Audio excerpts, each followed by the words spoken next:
already when it comes to the vaccine rollout. Do you think the European Commission under Ursula von der Leyen has learned a lesson here? It might be you do not have public spat with a drug manufacturer as they were doing just a few weeks ago, because it came out, it went into the public domain that a lot of people from the Commission were trying to basically negotiate a good deal. I mean, they weren't buying a second-hand car, they were trying to keep people alive. Well, indeed, I mean, this is an enormously important responsibility that was given to the European Commission, the body that is always asking for more money and power. Now they want what is called a European Health Union, so basically more money and power for health policy being transferred to the EU level. I mean, I think their response tells you everything you need to know, because it's one thing. Non, tout le monde à sa place. Allez hop, on se dépêche. Ursula von der Leyen, the Commission President, À sa place. Allez hop, à sa place. or Trade Commissioner, who had actually relatively little to do with all of this. Ultimately, today she admitted that indeed mistakes have been made, so some kind of a half-hearted admission of failure. But in the end, we got it right, she said. We're completely ignoring the facts on the ground, which is that we will not only have economic damage, the fact that lockdowns will have to stay longer than otherwise would have been necessary, but also, more people will sadly pass away as a result of the slow-moving European Commission. We will have to leave it there. Pieter Klepper in Brussels. Always good. No, estoy aquí. Dime. Lots more ground still to cover for you here on the news hour, including mysteries still surrounding last month's fatal Indonesian plane crash. Investigators. Bueno, es el restaurante donde hice la reservación. Ahora, le mandé ese mismo restaurante a mi mamá y me dijo que era ese. Que voy a ese. Andy Richardson at the Club World Cup in Qatar, where Sí, estaba justo después de la torre.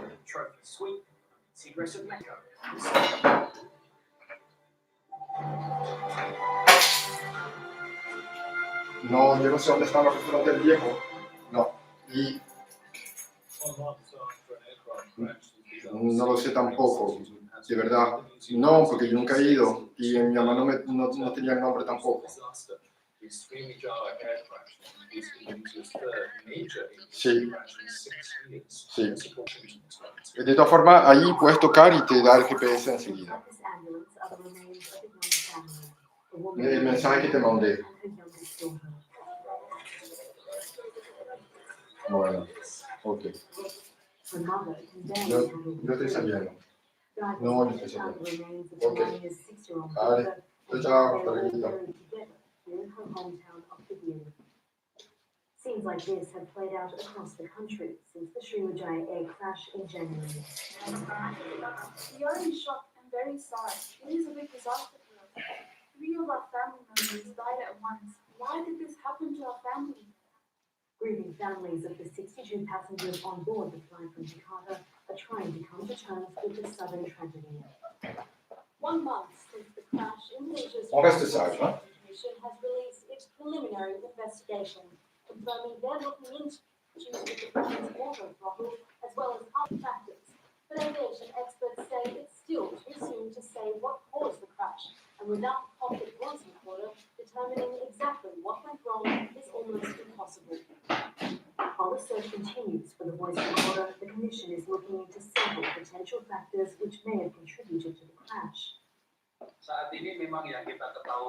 What we know so far is that the left auto throttle was moving downward, but whether it was caused by a malfunction we still don't know, because both throttles showed anomalies. The Sriwijaya air crash is Indonesia's third motor aviation disaster in 6 years. Ayo Wardoyo is a diver who volunteered to help with the search operation to help find the human remains. He worked on all 3 recent crashes and says despite the risks associated with the task, the heaviest burden is the emotional toll. I also found several items of children's clothing, including a marble shirt. This was so emotional for me. We also found the birth certificate of the child. Aviation experts say there is room for improvement, but the industry has taken positive steps. some of the airlines have caught up with those competitors, in some cases succeeded in. You know, we need to make sure that it is evenly spread. But for the many families, that progress wasn't enough to save their loved ones. And while they wait to find out what went wrong, they're forced to say sudden, painful goodbyes. Jessica Washington, Al Jazeera, Jakarta.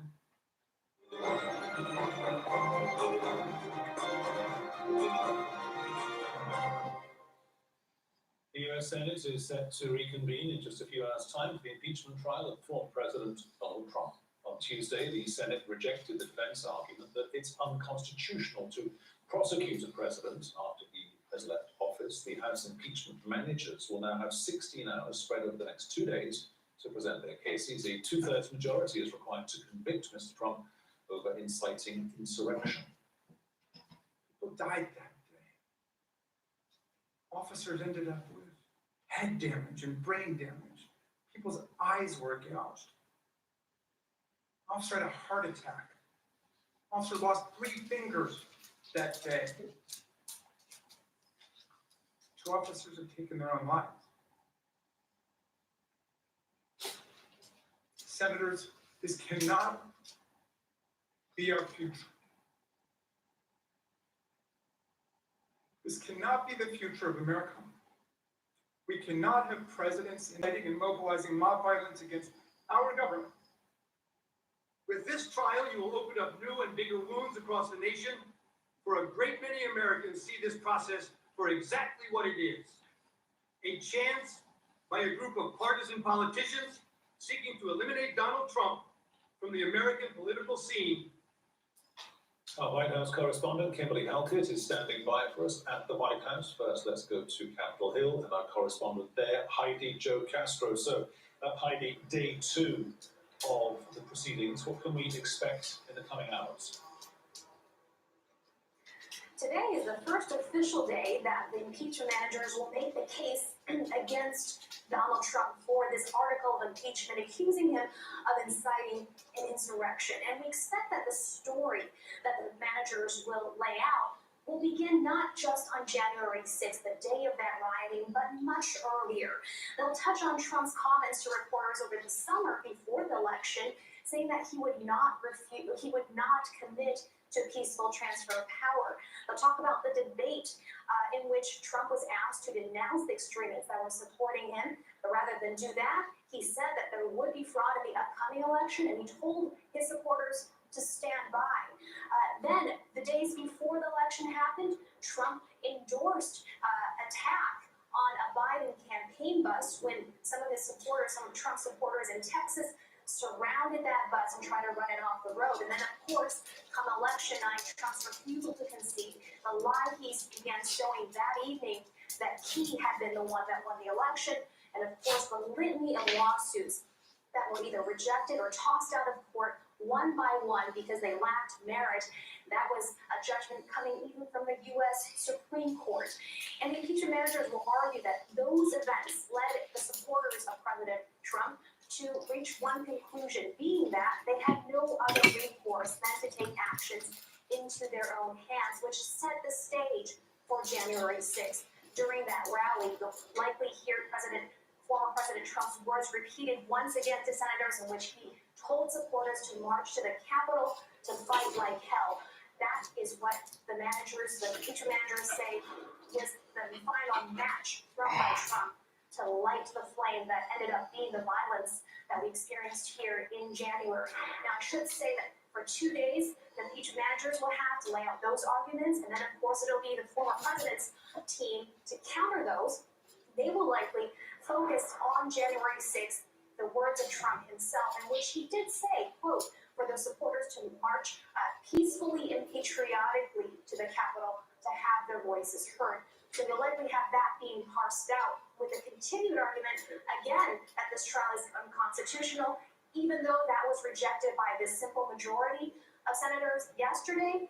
Well, it may be convincing enough for 2/3 of the Senate to acquit Trump, which is the likely outcome. Heidi, thanks very much. Heidi Jo Castro there reporting live from Capitol Hill, live for us here on the news hour outside the White House. Our correspondent Kimberly Halkett there in Washington. So, Kimberly, as far as the Biden administration, they're signalling loud and clear, look, we've got much more important stuff to do, coronavirus and the economy.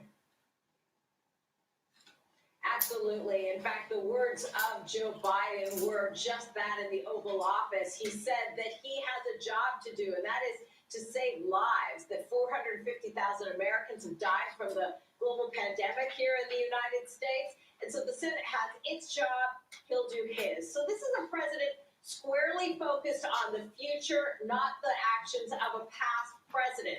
And to demonstrate that, what Joe Biden will be doing is traveling to the Pentagon today, where he will be making his first visit as commander-in-chief. And he comes to the job with a unique set of experiences, with compassion, given the fact that he knows what it's like to grieve, as so many of those military spouses do, when it comes to the fact that he's lost children, he's lost a wife. He'll be listening to the generals, and he'll be doing sort of the rounds as he continues to exercise his roles and duties as commander-in-chief. So this is what the White House is focused on. They say that they are not going to opine. The president is not a pundit. He is, in fact, the president, and that's what he's going to be focused on doing. And in fact, they continue to advertise his upcoming schedule. He'll be traveling to the U.S. state of Wisconsin next week, just as we see much of this trial winding down. Kimberly, many thanks. Kimberly Halkett there outside the White House in Washington. Let's bring in Joseph Ura. He's a professor of political science at Texas A&M University. He joins us on Skype from Doha. Joseph Ura, welcome to the News Hour. Mr. Trump apparently himself was glued to the TV all day yesterday, America time, East Coast time, Florida time. He's down at Mar-a-Lago. He's been there since he left the White House. And even he is not impressed with his own defense team. How have they managed to get it so wrong? I mean, the publicly known facts of what the president did to undermine the election are well known. Unlike the first impeachment, where there were sort of technical legal matters and norms of foreign policy making and talking to foreign heads of state that needed to be explained in order to make the case for impeachment. Here, the president's own words, his own tweets, the publicly observable actions are the strongest evidence against him. And so his lawyers in the United States Senate have a weak hand dealt to them. And the former president is not well known for his patience or understanding. He wants to look good and to have his representatives make a clear case in his favor. But the facts that again are well known and are easily observable don't lead in his favor. If his team do not up their game starting today, day 2, might we then be in a situation where the Democrats possibly get the numbers they need? Because they need 17 Republicans to, in effect, vote that he was guilty. He is guilty of these charges. Therefore, he cannot stand for political office ever again. I think it's very unlikely that a sufficient number of Republicans will join Democrats to convict President Trump. I think the internal politics of the Republican Party, the politics of Republican primary elections for the United States Senate in the future, and the politics of the upcoming contest for the next presidential nomination make it virtually impossible that enough Republicans would side with the Democrats, regardless of the quality of the evidence and regardless of the performance of the president's representation in the Senate trial. I think this is a case where the result is by and large predetermined by the partisanship of the folks voting there. And of course, that's much to the country's detriment. The folks acting as jurors in this critical question facing the nation are not especially open to consider the facts that are presented to them. Forgive me if I'm shorthanding this too quickly. Looks to me like this is a Senate trial, a Senate courtroom. What about the court of public opinion in the United States? What does that do now to the Republican Party, the Republican movement, and also to brand Trump? Because Ivanka Trump, we understand, is thinking about a political career in 2 years' time, and Donald Trump is saying, I might come back. Yeah, I think that the question of Donald Trump, the attack on the Capitol, and sort of the larger question of the credibility of the Republican Party, its flirtation with the QAnon conspiracy theory movement, really puts the party in a bind. on the one hand, a very large number of its constituents subscribe to the false beliefs of these conspiracy theories or the belief that the election was fraudulently conducted. And so there's a political impulse and a political need to cater to that constituency, and maybe a critical one for winning a Republican primary. But on the other hand, all Democrats, many independents, and a growing minority of Republicans reject that kind of unrealistic and sort of false premises that those movements bring to the table. And so it's going to be very hard to cobble together, as a politician, a coalition that will let you win a Republican nomination for the House or for the Senate or for the presidency, and then turn around and win the general election, having previously aligned yourselves with those kind of distasteful and out of the region of acceptability elements of the party. And so I think in the long run, the political calculation here is not that an overwhelming majority of Americans will be convinced of Donald Trump's guilt in this matter. I think people's opinions are relatively settled, but that there will be a kind of unreconcilable political dilemma for the Republican Party as it tries to hang on to the kind of Trumpist edge of the party and be competitive in the center to win general elections. Okay, Joseph, a really interesting conversation. Thank you so much. Joseph, you were there with Texas. Thank you very much. Time for international weather forecast. Here's Rob McKelvey. There are two big anomalies in East Asia at the moment. Firstly, this outer season rain that came from Vietnam is going on through Taiwan, 3 times the average in what should be a dry time of the year. And then the warmth in the north of China, and to some degree in the Korean Peninsula, 5 to 7 degrees above average both by day and by night. That includes Harbin, the ice city, which is about +1. That doesn't change too quickly. The rain disappears, so you're back to normal in central and southern China. But the forecast for Beijing hangs on for a while. Sunday, you're back down to about normal, without any significant obvious change in wind direction or weather type. Something's happened. But the south and the rainy season's coming to an end slowly, not so much in Malaysia, a few showers in the Philippines, but the concentration in Indonesia is in Java. It does extend a little bit further north, it could well be showery in Kuala Lumpur, for example. And we've gone dry in the Himalayas now. A few showers of snow, obviously, moving east through Bhutan. We're left behind quiet skies and the persistence of fog in northern India, North Indian plain in particular. So you get low air quality, and Delhi's a fine example of this. In the morning, it's at its worst, hazardous. By the afternoon, when the sunshine might just break through above the fog, it's still pretty unhealthy. Still to come here on Al Jazeera, Brexit tension is brewing in Northern Ireland as some communities fear separation from the rest of the UK. The Ethiopian middle distance runner leading the pack behind her, she sets a new world record in France.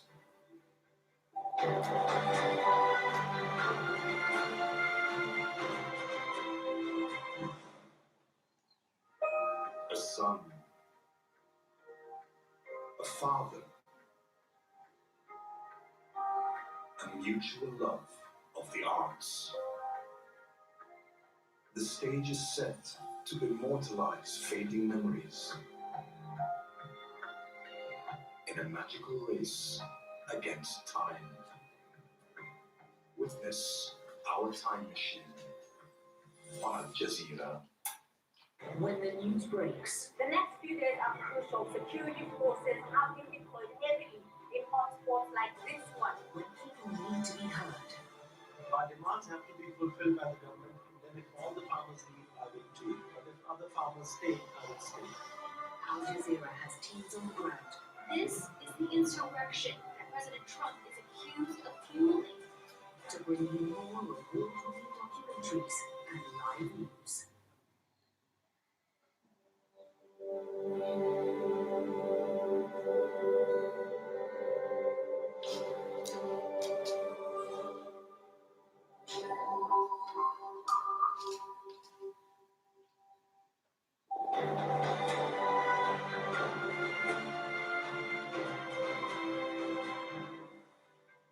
Welcome back. You're watching the News Hour live from Doha. Your top stories this hour. Protesters have returned to the streets of Myanmar a day after rallies were violently broken up by the security forces.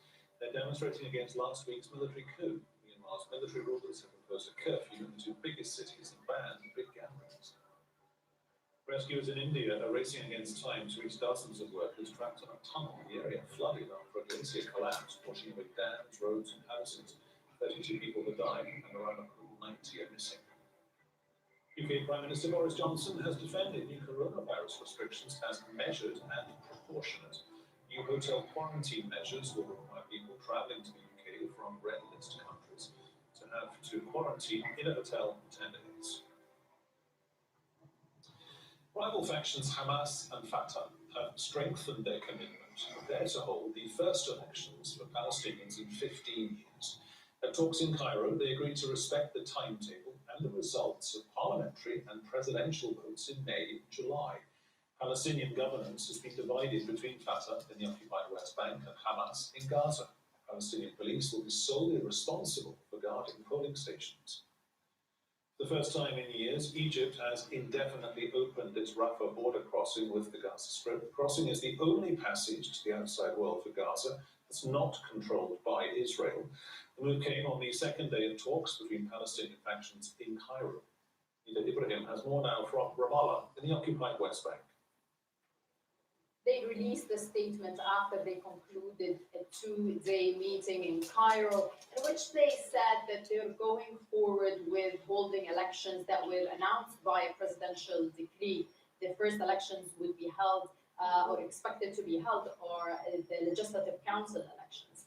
And both Fatah and Hamas have agreed, and the Palestinian factions involved have agreed on some of the obstacles that were kind of stopping elections for 15 years, such as holding courts that will be dealing with elections complaints from judges from the occupied West Bank and the Gaza Strip, and indeed having the Palestinian police oversee the polling station.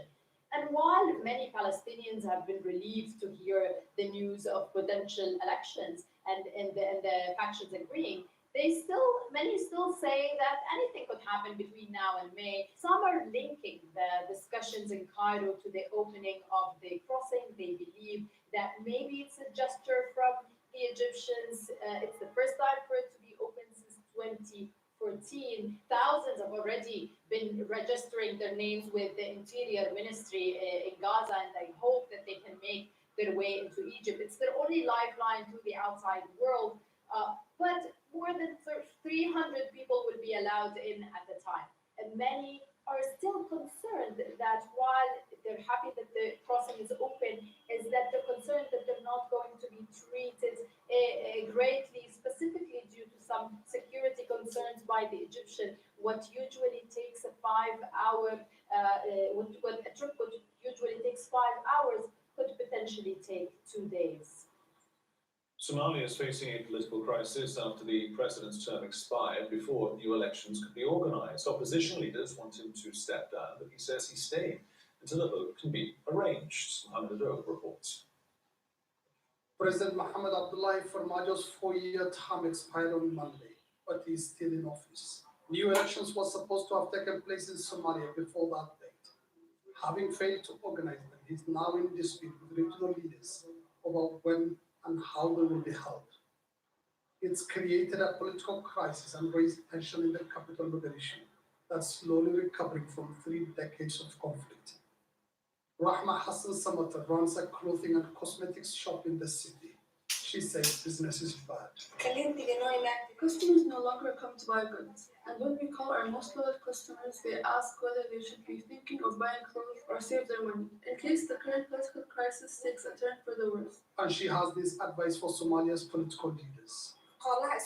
We urge them to come to an agreement for the sake of the nation. They failed to give us jobs, and now that we have established our own businesses, we don't want their lack of compromise to affect our lives. The country had already missed that deadline to hold parliamentary elections in December 2020, and talks between the federal government and regional states on how to proceed with them collapsed on February 5th. The opposition says it won't recognize Farmajo as president, given his term has ended. And we urge him to abide by the constitution in order not to lose his privileges being a former president, which is conditioned by peaceful transformation of power. And we hope that he listens to the advice of legal experts and political stakeholders and abide by the constitution, which a limited system for 4 years, which ended yesterday, 8th of February. The UN has called for dialogue among Somali leaders. The US Embassy in Mogadishu also issued a statement this week, saying the political deadlock is a setback in the fight against the armed group, Al-Shabaab. Supporters of President Mohamed Abdullahi Farmajo insist he is legally in office because the federal parliament last September endorsed a motion which declared a president should only leave office once a new one has been elected and sworn in. But that motion did not give any time frame, which means it's unclear how long Farmajo can stay in office without holding elections. Ahmed Abdul, Al Jazeera, Nairobi. Sudan's new cabinet has been sworn in this hour in the capital Khartoum. The Prime Minister Abdallah Hamdok announced a reshuffle on Monday to push through reforms so the country can access international aid. He has been grappling with a worsening economic crisis and nationwide protests against fuel and bread shortages. Hiba Morgan is our correspondent joining us live here on the News Hour from Tenerife. Hiba, hi there, welcome back to the News Hour. How does this new cabinet change the politics of the country? Well, Peter, this new cabinet, which is made up of 26 ministries, unlike the previous cabinet, which had only 20, is set to include, or does indeed include, members from various political parties and from the armed groups that signed a peace agreement with the transitional government in Juba in October last year. So this government is seen as a more representative government, a broader government. But the challenge is also bigger, which is why the Prime Minister described the coming stage of Sudan's transition as challenging, as a new stage, needing new faces and new policies. Unlike the previous cabinet, where he said people were based on their experience, a technocrat government, this government is largely built on politicians. And we see that in the nomination, or rather the member of cabinet for the foreign ministries position, which is the daughter of the former head of the Ummah party, the biggest opposition party, Mariam Assadeh. So she will be the foreign minister of the country. Of course, there are a lot of challenges facing the country, the biggest being the economy. There has been several protests in various parts of the country, including here in Galadek and in the western states of Darfur, South Darfur, North Darfur, and East Darfur today, where students and people have been complaining about the tough economic conditions, which will be the biggest challenge this transitional government will be facing. So the people need, clearly, bread, they need food, they need fuel. What's the government going to do to address those very real, present, urgent issues? One thing the Prime Minister said is that the fact that Sudan has been lifted off the U.S. list of states sponsoring terrorism will open up ways and improve the country's economy. And he said that there will be attracting foreign investors that will improve the country's economic conditions. But students and people alike are saying that the economy is getting worse and not better, and that the policies should be improved. So that's one thing that we see with this new cabinet. It seems like the Prime Minister is relying on the fact that having a political government, a government that is being pushed together by the coalition of the ruling coalition known as the Forces of Freedom and Change, will make them agree on how to basically put down economic policies that will help improve the country's economic conditions. Hiba, thank you very much. Hiba Morgan there reporting live from Tenerife. We'll talk to you soon. Senior diplomats from the UK and the European Union will meet on Thursday to discuss the latest frictions in the Brexit process, goods moving from Britain to Northern Ireland. Now, a customs declaration to be made, but that has angered many people. Jonah Hull, now from Belfast. On the 29th of January, the European Commission made a fateful mistake. In a dispute with the UK over vaccines, it briefly triggered Article 16 of the Northern Ireland Protocol, collapsing negotiated arrangements for post-Brexit trade and prompting fears of a hard border on the island of Ireland.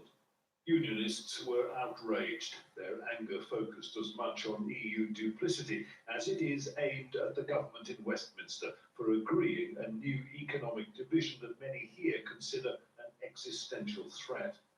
One of the most intractable conundrums of Brexit, especially the hardest of economic breaks chosen by Boris Johnson's government, is that there has to be a border somewhere. It can't be a land border because of the threat to peace on this island. So it has to be a border dividing Great Britain and Northern Ireland down the Irish Sea. And that's a real problem for unionists who see themselves as indivisibly British. Nowhere in the United Kingdom is the concept of Britishness felt more keenly than here in Northern Ireland. And nowhere is loyalty to the British Crown and State more vividly expressed than in the historic military and religious symbolism that lines Belfast's Shankill Road. See, my grandfather fought in the Second World War, and my great-grandfather fought in the First World War, all for England and Great Britain. It has me feeling that I'm a foreigner in my own country. We're not even allowed to order plant seeds or plants that would come in from the mainland because it's UK soil. So any directives tell us we're not allowed plants, and we're not allowed UK soil, and what is, in my opinion, and what is a fact, standing on UK soil. Threats to the safety of port workers enforcing the terms of the protocol may have been overblown, say the police, but the message to politicians in London and Brussels is clear. Ignore the strength of unionist feeling at your peril. Within a short period of time, possibly 5 years, there will be a referendum on a united Ireland. That the way things are looking at the moment from opinion polls in England, Northern Ireland and the South, that the vote will go for reunification. Now, if you're a unionist, that's Armageddon and the Last Judgment rolled into one. The ongoing struggle between divided communities in Northern Ireland is joined now by a struggle for unionist relevance, unloved by Westminster and faced with the possible breakup of the United Kingdom. There are no easy options. Jonah Hull, Al Jazeera, Belfast. Now, China has blocked the social media app Clubhouse after a growing number of people joined uncensored discussions on political and human rights issues. The American audio app allows invited users to interact in chat rooms. It has become increasingly popular in China as it provides a platform to discuss sensitive topics rarely debated online. They include the persecution of the Uyghurs, Taiwan's independence, and the pro-democracy protests in Hong Kong. China defended its decision to block the app and described it as interference by external forces.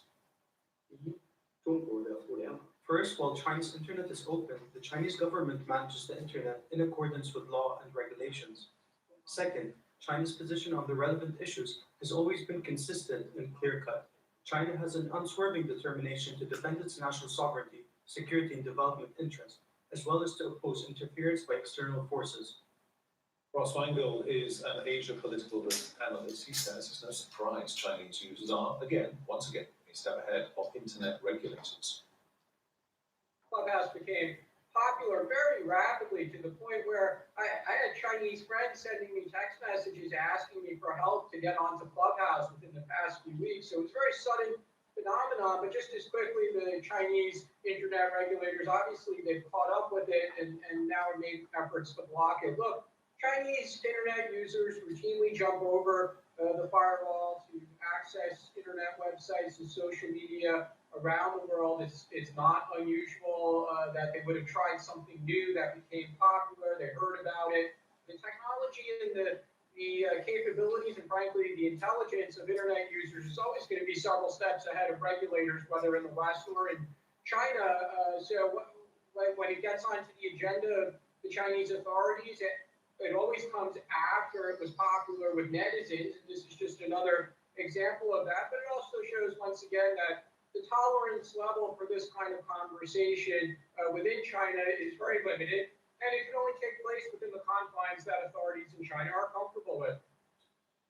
Many European cities are experiencing heavy snow this week. The deep freeze in the Netherlands has seen the return of ice skating on canals, and with the sub-zero temperatures expected to continue, Graze is creating new challenges for the authorities during the pandemic. Seth Watson now reports from Amsterdam. Ice skating fever in the Netherlands for the diehard, at least, because the ice is still thin and unreliable. Snow and ice are a great relief after months of lockdown and an evening curfew.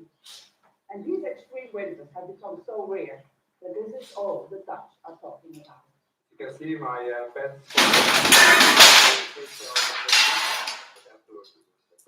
So you went straight through. Straight through the idea.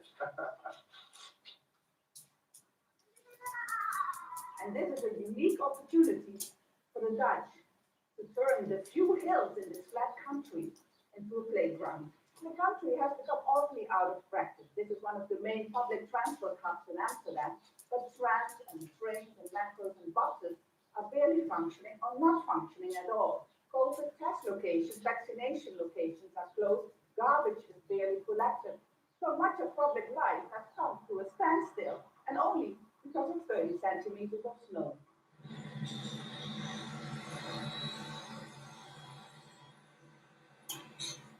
And with freezing temperatures predicted to continue for the rest of the week, many here are getting their ice skates ready. This sharpener has hundreds of ice skates that need to be sharpened by the end of the week. People really are getting crazy.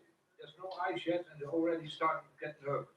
But the authorities are trying to temper the enthusiasm due to COVID restrictions. But looking at the height of ice skate fever in the Netherlands, this will be a huge challenge. Still to come here on the news hour for you. It's ruining the game! It's ruining the game!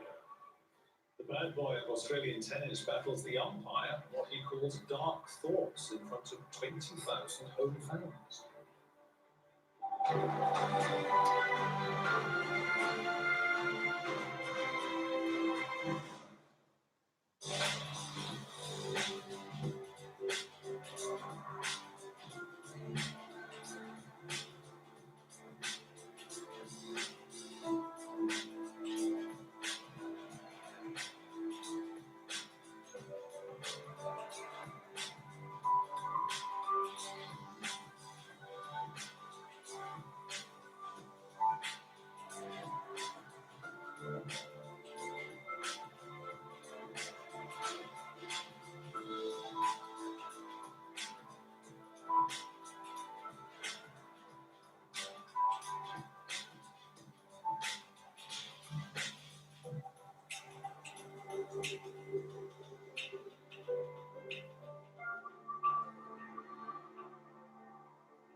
Time for your sport, Luisana. Thank you very much, Peter. Well, almost 20,000 fans have turned out to watch day 3 of the Australian Open in Melbourne. Home favourite Nick Kyrgios didn't disappoint them. It's ruining the game! It's ruining the game! The 25-year-old said the crowd helped him overcome what he called dark thoughts to save 2 match points in the 4th set. He's now through to the 3rd round in what is his first major tournament in a year after choosing to stay at home and not play because of coronavirus concerns.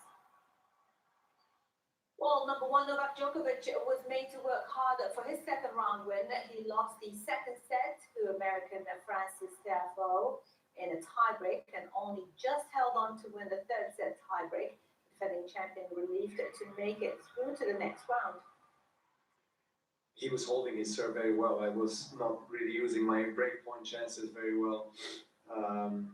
At times I was too passive. Just wasn't feeling the ball today as well as I normally do. But again, credit to him for forcing me to feel uncomfortable. And there was a big scare for women's second seed Simona Halep. She trailed Australian Ajla Tomljanovic 5-2 in the deciding 3rd set before winning 5 consecutive games to advance to the 3rd round. It was much easier for 7-time champion Serena Williams, who advanced with a straight sets win. Williams needed just over an hour to defeat Serbian Nina Stojanovic 6-3, 6-love. She pushed me very hard, and I think she played really well. Honestly, throughout the whole match, so I had to really fight for all the games. So it's always good to see young players like her come out and do so well, because it's exciting for women's tennis. Ethiopia's Goddess Sigai has set a new indoor 1,500-meter world record. She blew away the field, finishing more than 6 seconds clear of the pack in a time of 3 minutes 53.09 seconds. That is more than 2 seconds faster than the previous set record. And pole vault world record holder Maud Duplantis needed just 2 jumps for victory. He decided against making more attempts after clearing 5.86 meters as he felt pain in his hamstring while he was warming up.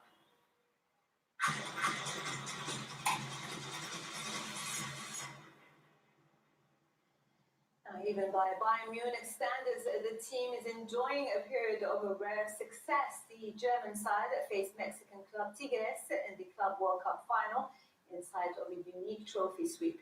Andy Richardson reports from here in Doha. This Club World Cup is no mid-season inconvenience for Bayern Munich.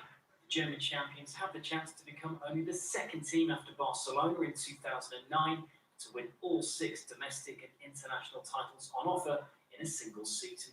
Bayern faced Mexican side Tigres in this title decider. Winning the final at the Club World Cup would be the cherry on top. Maybe at first you don't think that much of it, but when you know only one team has won 6 titles in a season and you have the chance to be the second team, we have the chance to make football history. A limited number of fans have been able to attend the matches in Qatar. Crowds have been capped at 30% of stadium capacity due to COVID-19 restrictions as the country continues its preparations for next year's World Cup.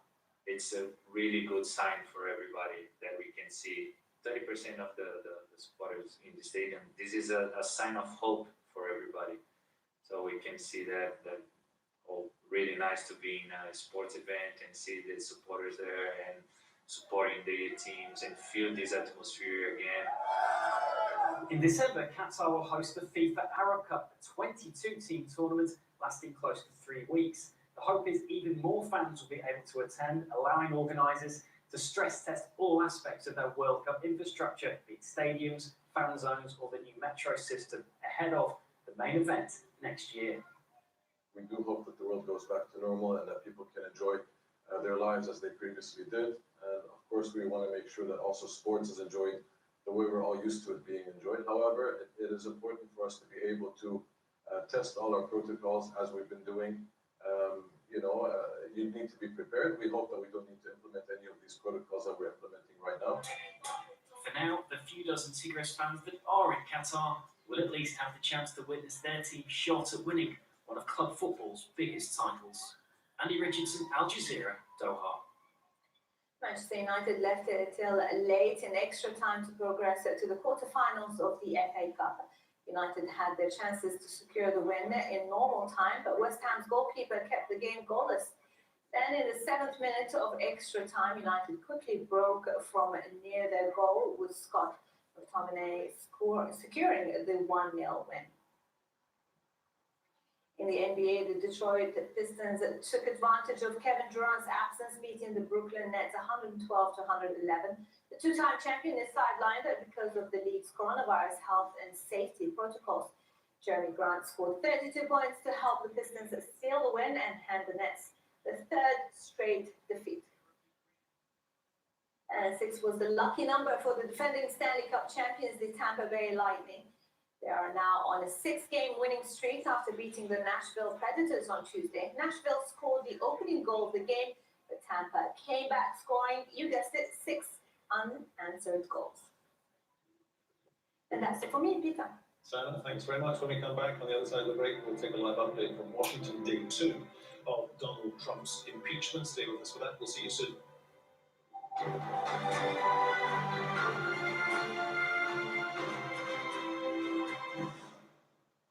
Looking to reassure people in Indonesia, the government live-streamed President Joko Widodo getting the country's first Chinese Sinovac COVID-19 vaccine, the first nation outside of China to grant emergency use. Thailand, Malaysia, Singapore, and the Philippines have all placed orders. This despite a wide range of data on its efficacy from the early trials of the vaccine.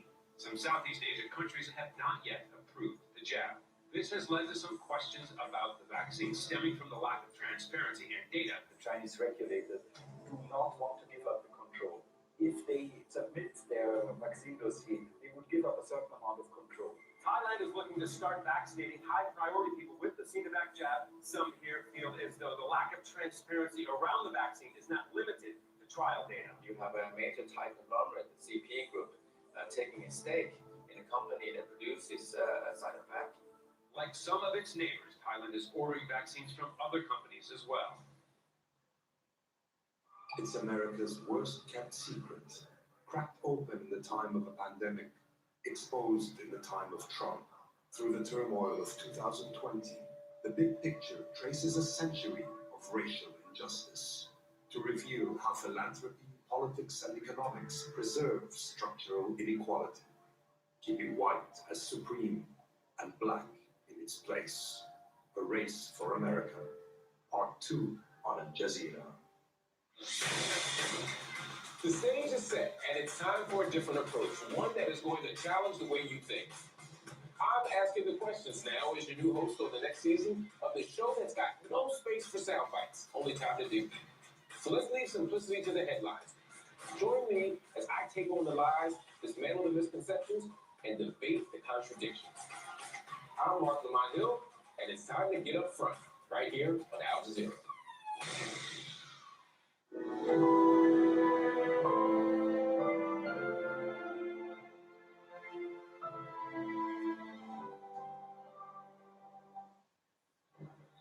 Defiance in Myanmar, thousands take to the streets once again, demanding the military restore civilian rule.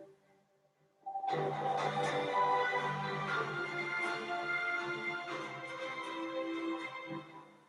again, I'm Peter Dobby. You're watching Al Jazeera live from Doha. Also coming up, opening arguments by prosecutors on day 2 of Donald Trump's second impeachment trial. We're live on Capitol Hill.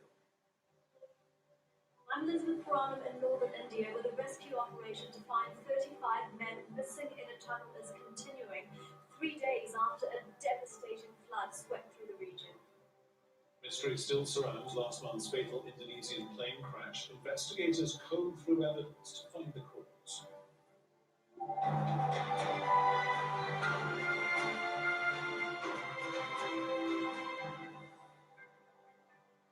Protesters in Myanmar have returned to the streets for a 5th consecutive day. They're calling for their elected leaders to be freed and the military junta to step down following last week's military coup. The army cited election fraud as the reason for the takeover. Scott Heidler wraps up the details from Bangkok. A day after a violent crackdown by security forces, people are again protesting against the coup on the streets of Myanmar. In Yangon, some took to bicycles to show their support for the growing civil disobedience movement. Some gathered at the Japanese embassy to elevate their plight to the international community.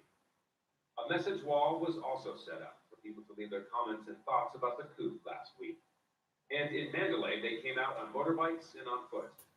Earlier in the week here, protesters were injured by water cannon blasts and dozens were arrested. More groups and unions have joined the growing movement, including civil servants in the capital Naypyidaw. They're all calling for the return to democracy and the release of their elected leaders, including Aung San Suu Kyi. Students and young people are emerging as critical players in the protests. Many see their future at stake, and with so much on the line, they're willing to put themselves in harm's way. Students are going to struggle under the military dictatorship. That's why we're here on the street, giving our life to get our democracy back. She's not alone. This young protester is taking part in a poster campaign supporting the civil disobedience movement. When I'm here with all these people, I'm not scared. I have no fear at all. The UN representative in Myanmar has called the security services' use of force against the protesters disproportionate and unacceptable. The United States said it's reviewing assistance to Myanmar, again calling the junta to step down. We repeat our calls for the military to relinquish power, restore democratically elected government, release those detained, and lift all telecommunication restrictions. So while the younger generations in Myanmar are taking bold and risky steps to get involved with the protests by insisting on access to social media, they're putting their own twist on it. Scott Heidler, Al Jazeera. Well, Ali Fowle is one of the few Western journalists to be based in Myanmar. She has more now from Yangon. Most of the protesters have headed home, but there is a small group of people here in the centre of downtown, outside the City Hall, who are staying till the bitter end. We're here outside the City Hall because there's a large police presence here,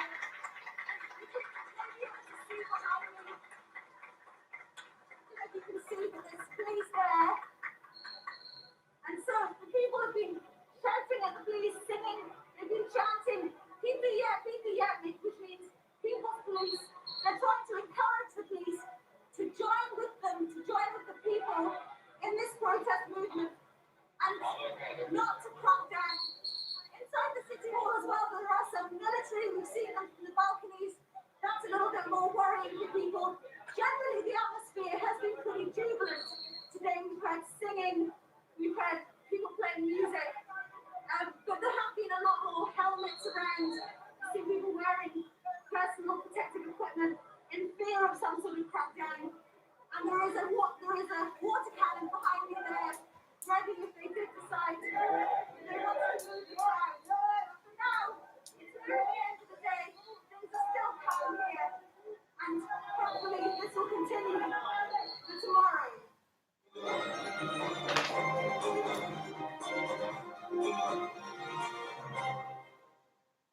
The US Senate is set to reconvene in just a few hours' time for the impeachment trial of former President Donald Trump.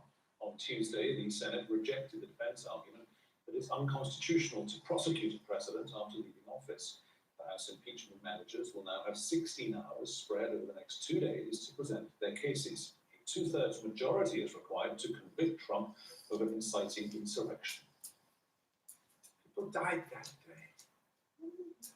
Officers ended up with head damage and brain damage. People's eyes were gouged. Officer had a heart attack. Officer lost 3 fingers that day.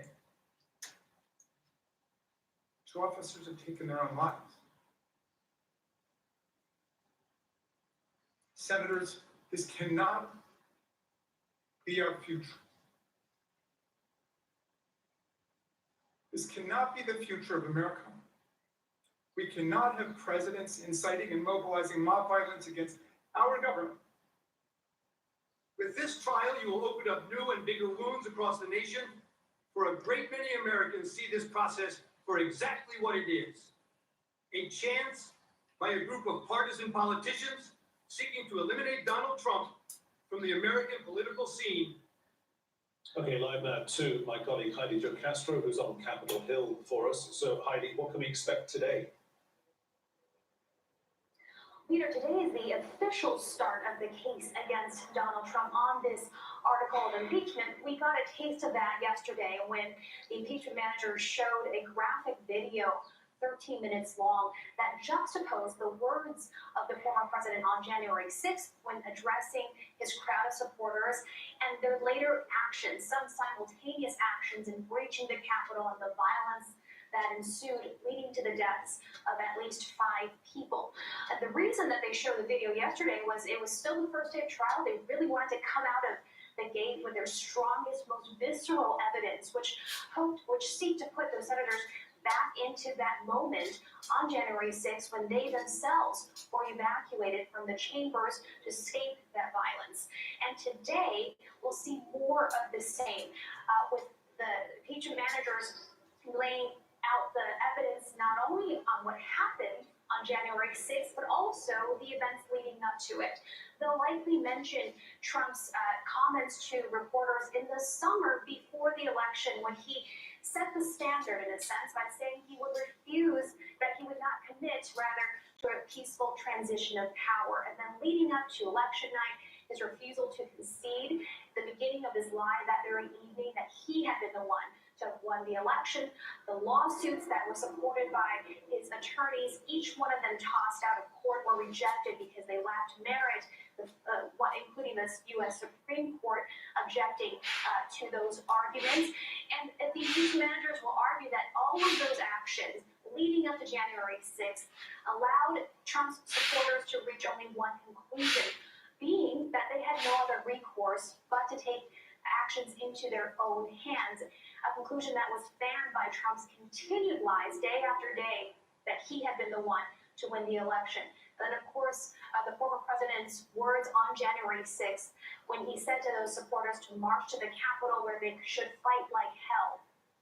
Those words, impeachment managers will argue, were the final match thrown onto this woodpile that the former president had been building over the course of months, which led to the violence here. Sources close to Mr. Trump down in Florida are all saying the same thing, that he's extremely displeased with the performance of his legal team yesterday. Do they have to, today and tomorrow and the day after, kind of be seen to come out fighting? Because there were distinct moments when it was all a bit lackluster almost.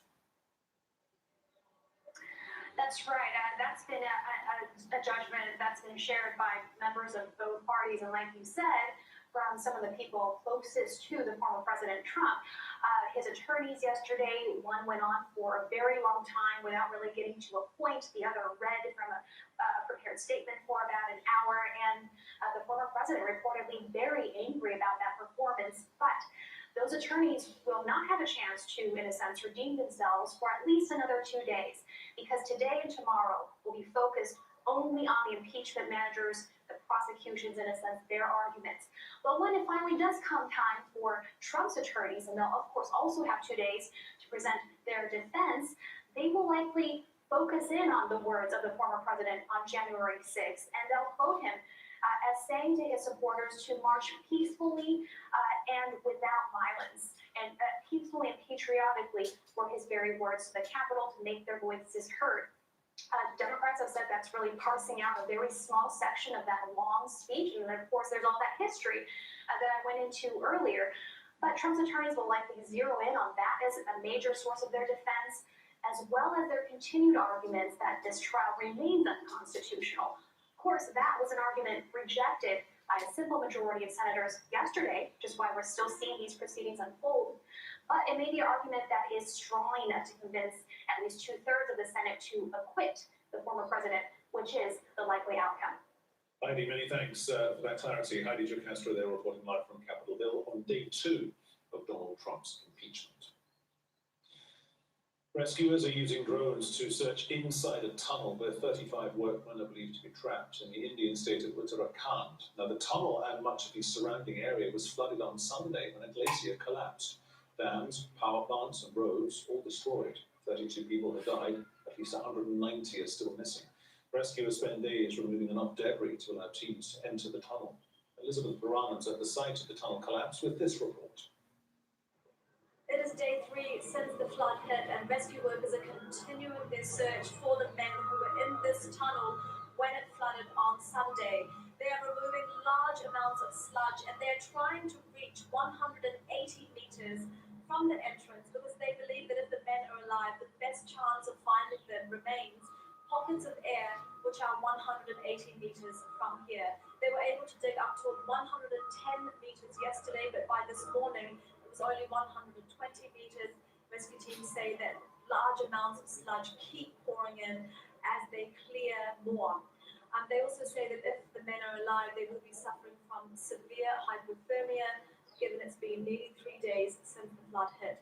Meanwhile, relatives of the men are continuing to come here to watch the rescue efforts, and there's been a small protest by frustrated residents who say that the rescue efforts aren't moving fast enough.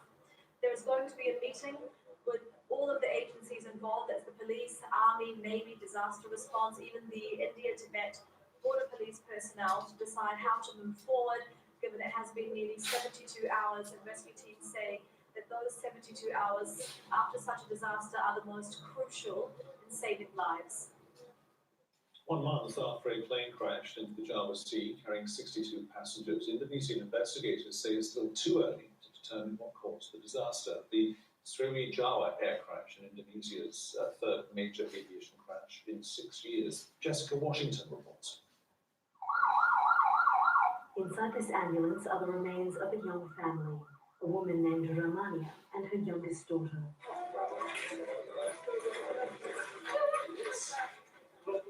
Her mother can barely handle her grief. Divers later found the remains of Ramania's 6-year-old daughter, and now they are all buried together here in her hometown of Kediri. Scenes like this have played out across the country since the Sriwijaya air crash in January. We are in shock and very sad. It is a big disaster for us. 3 of our family members died at once. Why did this happen to our family? Grieving families of the 62 passengers on board the flight from Jakarta are trying to come to terms with the sudden tragedy. 1 month since the crash, Indonesia's Transport Safety Commission has released its preliminary investigation, confirming they're looking into issues with the plane's auto throttle as well as other factors. But aviation experts say it's still too soon to say what caused the crash, and without the cockpit voice recorder, determining exactly what went wrong is almost impossible. While the search continues for the voice recorder, the Commission is looking into several potential factors which may have contributed to the crash. Saat ini memang yang kita ketahui. What we know so far is that the left auto throttle was moving downward, but whether it was caused by a malfunction we still don't know, because both throttles showed anomalies. The Sriwijaya air crash is Indonesia's third major aviation disaster in 6 years. Bayu Wardoyo is a diver who volunteered to help with the search operation to help find the human remains. He worked on all 3 recent crashes and says despite the risks associated with the task, the heaviest burden is the emotional toll. I also found several items of children's clothing, including a marble shirt. This was so emotional for me. We also found the birth certificate of a child. Aviation experts say there is room for improvement, but the industry has taken positive steps. Some of the airlines have caught up with global standards, in some cases exceeded it. We need to make sure that it is evenly spread. But for the many families, that progress wasn't enough to save their loved ones. And while they wait to find out what went wrong, they're forced to say sudden, painful goodbyes. Jessica Washington, Al Jazeera, Jakarta. Still to come here on Al Jazeera, some promising results out of Israel as one vaccine appears to dramatically halt the spread of coronavirus even after just 1 dose. And a lifeline to the outside world to people in Gaza as the border crossing stays open for the first time in years.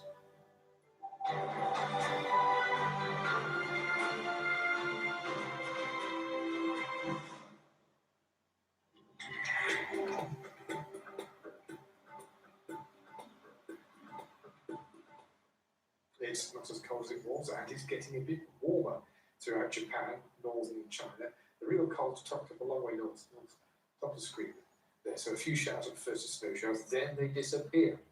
Maybe the focus is down here. This is unusual out-of-season rain. It's typically best part of 100 millimeters as it went through Guangdong, and it's now in Taiwan, just to the east on Thursday. Now, as that goes away, the warmth that the sun has brought lasts in Beijing for a couple more days, then we go down to nearer, but not actually at average, even by Saturday. That applies to most of central and northern China. Even Harbin, the ice city, has come up to +1. The thaw has started? Maybe. The shower distribution further south is a little different. We had some pretty big showers in Kalimantan in the last 24 hours, but again, the focus is further south, through Java once more towards West Papua. And what showers there were in the Himalayan plateau, they're just about disappearing eastwards and leave open skies behind.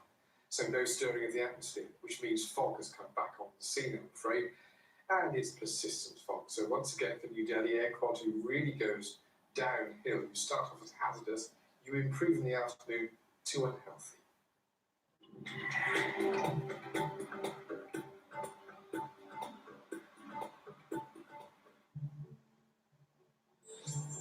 Welcome to Doha from every one of us, even those working quietly behind the scenes, so you can relax and enjoy the perfect break in your journey.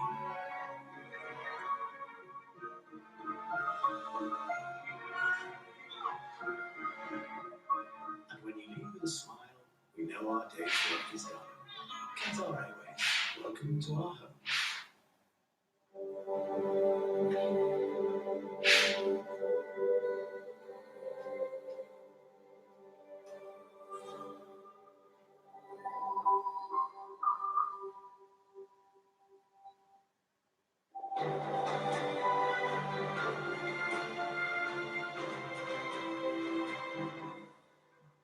Welcome back. You're watching Al Jazeera. I'm Peter Dobby. Your top stories so far this half hour. Protesters have returned to the streets of Myanmar a day after rallies were violently broken up by the security forces.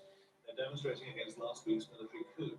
Myanmar's military rulers have imposed a curfew in the 2 biggest cities and banned big gatherings. The US Senate is set to reconvene in just a few hours' time for the impeachment trial of the former President Donald Trump. On Tuesday, the Senate rejected the defense argument that it's unconstitutional to prosecute a president after leaving office. Rescuers in India are racing against time to reach dozens of workers trapped in a tunnel. The area flooded after a glacier collapsed, washing away dams, roads and houses. 32 people have died, about 190 are now missing.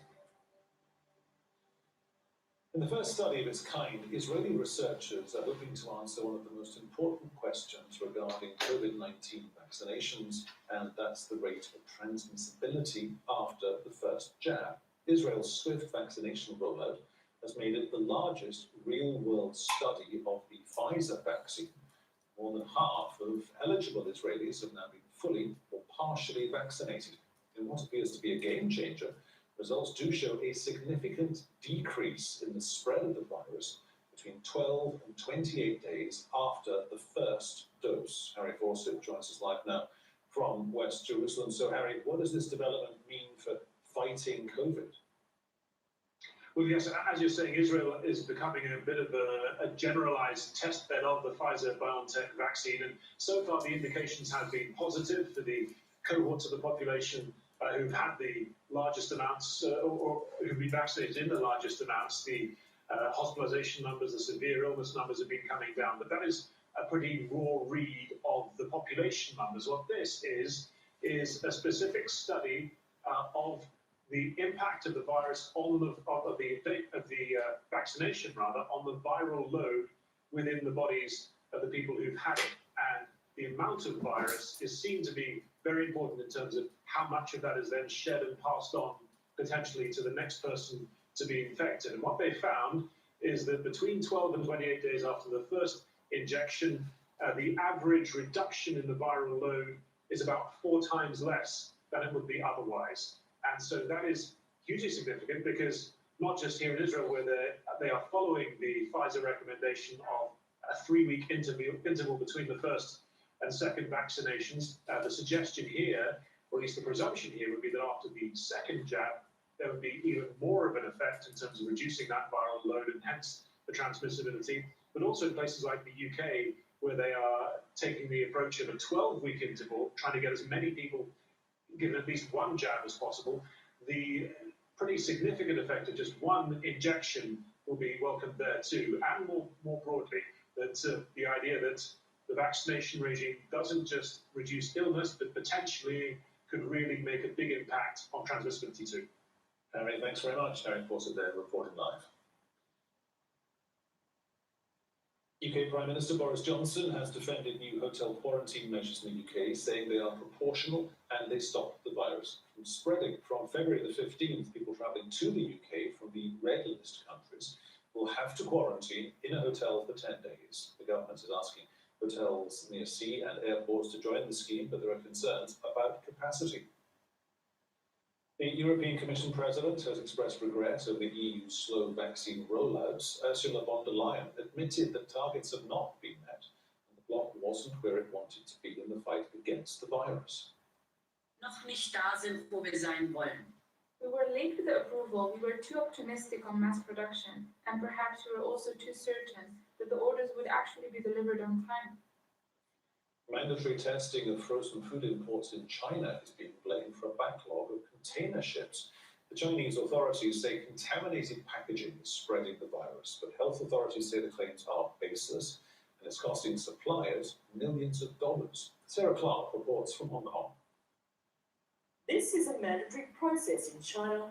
All frozen seafood imports must be tested for the coronavirus after it was found on food packaging in June last year. But the regulations are causing congestion at ports and hundreds of container ships are held up. Even North China, somehow it's more of a problem in North China, less so in Shanghai, Ningbo, and the south. Quite a lot of the cargoes was diverted to Korean ports. Some of the cargoes heading to North China, they have no choice than they diverted to Shanghai. An outbreak in the northeastern city of Dalian last month was linked to frozen food imports. Dock workers who handled the goods tested positive for COVID-19. Authorities blamed food packaging, but the World Health Organization has questioned the link. The reason that some of those food handlers got infected is probably that they did not having any social distancing measures to direct transmission of the virus from the contaminated food to human beings. That should be very rare. Either way, the restrictions are causing long delays and a shortage of imported food supplies into China.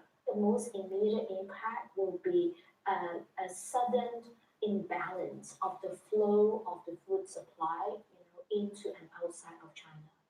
China is still a country that is very, very, very hungry for protein, and China, despite all the natural resources, is a huge importer of great seafood from around the world. The demand is quite high for the frozen foods like cherries from Australia, cherries from Chile, and also the frozen meat from Brazil. Here in Hong Kong, the government has followed China's lead and has now extended testing to include frozen food items. It's now testing a wide variety of food items from around 30 countries. The city's health chief says the risk of infection from touching the surface of frozen packaging is minimal, and so far, no cases have been recorded. The shortage of port space and risk of long delays has prompted some companies to cancel shipments to China.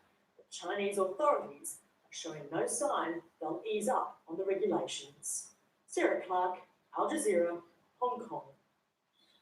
The first time in years, Egypt has indefinitely opened its Rafah border crossing with the Gaza Strip. The crossing is the only passage to the outside world for Gaza that is not controlled by Israel. The move came on the second day of talks between Palestinian factions in Cairo. Nila Ibrahim has more now from Ramallah in the occupied West Bank. They released the statement after they concluded a two-day meeting in Cairo, in which they said that they're going forward with holding elections that were announced by a presidential decree. The first elections would be held, or expected to be held, are the Legislative Council elections.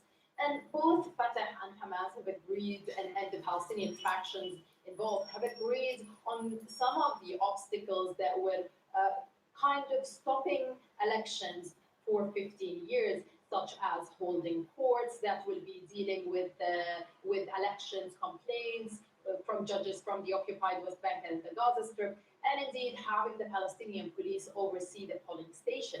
And while many Palestinians have been relieved to hear the news of potential elections and the factions agreeing, many still say that anything could happen between now and May. Some are linking the discussions in Cairo to the opening of the crossing. They believe that maybe it's a gesture from the Egyptians. It's the first time for it to be open since 2014. Thousands have already been registering their names with the Interior Ministry in Gaza, and they hope that they can make their way into Egypt. It's their only lifeline to the outside world. But more than 300 people would be allowed in at a time. And many are still concerned that while they're happy that the crossing is open, is that they're concerned that they're not going to be treated greatly, specifically due to some security concerns by the Egyptian. What usually takes a 5-hour, what a trip would usually takes 5 hours could potentially take 2 days. Somalia is facing a political crisis after the president's term expired before new elections could be organised. Opposition leaders want him to step down, but he says he's staying until the vote can be arranged. Mohamed Ado reports. President Mohamed Abdullahi Farmajo's 4-year term expired on Monday, but he's still in office. New elections were supposed to have taken place in Somalia before that date. Having failed to organize them, he's now in dispute with regional leaders about when and how they will be held. It's created a political crisis and raised tension in the capital Mogadishu that's slowly recovering from 3 decades of conflict. Rahma Hassan Samata runs a clothing and cosmetics shop in the city. She says business is bad. Customers no longer come to buy goods, and when we call our most loyal customers, they ask whether they should be thinking of buying clothes or save their money, in case the current political crisis takes a turn for the worse. And she has this advice for Somalia's political leaders. We urge them to come to an agreement for the sake of the nation. They failed to give us jobs, and now that we have established our own businesses, We don't want their lack of compromise to affect our lives. The country had already missed that deadline to hold parliamentary elections in December 2020, and talks between the federal government and regional states on how to proceed with them collapsed on February 5th. The opposition says it won't recognize Formaggio as president, given his term has ended. And we urge him to abide by the constitution in order not to lose his privileges being a former president, which is conditioned by peaceful transformation of power. And we hope that he listens to the advice of legal experts and political stakeholders and abide by the constitution, which a limited system for 4 years, which ended yesterday, 8th of February. The UN has called for dialogue among Somali leaders. The US Embassy in Mogadishu also issued a statement this week, saying the political deadlock is a setback in the fight against the armed group, Al-Shabaab. Supporters of President Mohamed Abdullahi Farmajo insist he is legally in office because the federal parliament last September endorsed a motion which declared a president should only leave office once a new one has been elected and sworn in. But that motion did not give any time frame, which means it's unclear how long Farmajo can stay in office without holding elections. Ahmed Abdul, Al Jazeera, Nairobi.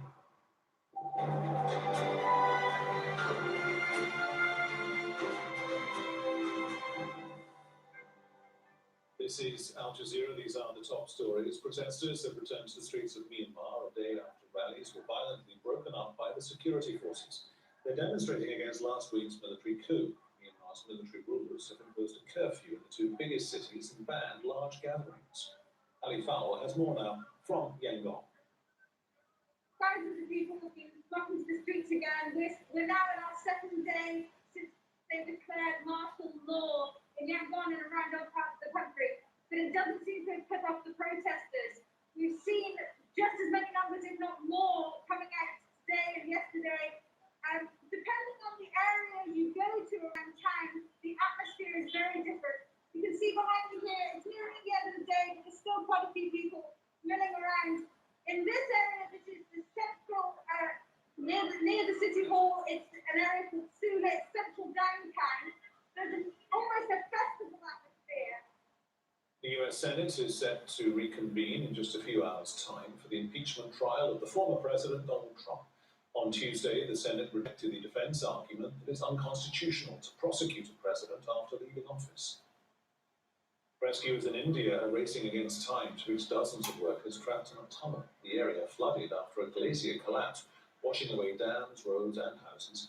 32 people have died, about 190 are missing. Indonesian investigators say a plane crash last month in which 62 people were killed may have been caused by technical problems. Sriwijaya Air Flight 182 crashed shortly after takeoff from Jakarta into the Java Sea on January the 9th. New research out of Israel shows the Pfizer COVID-19 vaccine is effective in stopping the spread of the virus even after just one dose. Israel's swift rollout has made it the largest real-world study of the Pfizer jab. UK Prime Minister Boris Johnson has defended new quarantine measures, saying they are proportional to stop the virus spreading. From February the 15th, people travelling to the UK from red-list countries will have to quarantine in a hotel for 10 days. Up next is the stream. See you tomorrow from 10G. Bye-bye. Did you know you can watch Al Jazeera English streaming live on our YouTube channel? Plus thousands of our programs, award-winning documentaries, and in-depth news reports. Subscribe to YouTube/Al Jazeera English.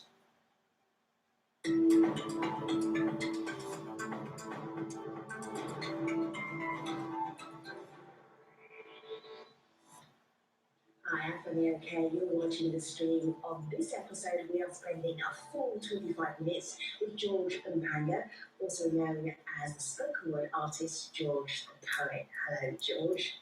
Great to have you on the stream. Hello. Thank you very much, Femi. It's great to be here.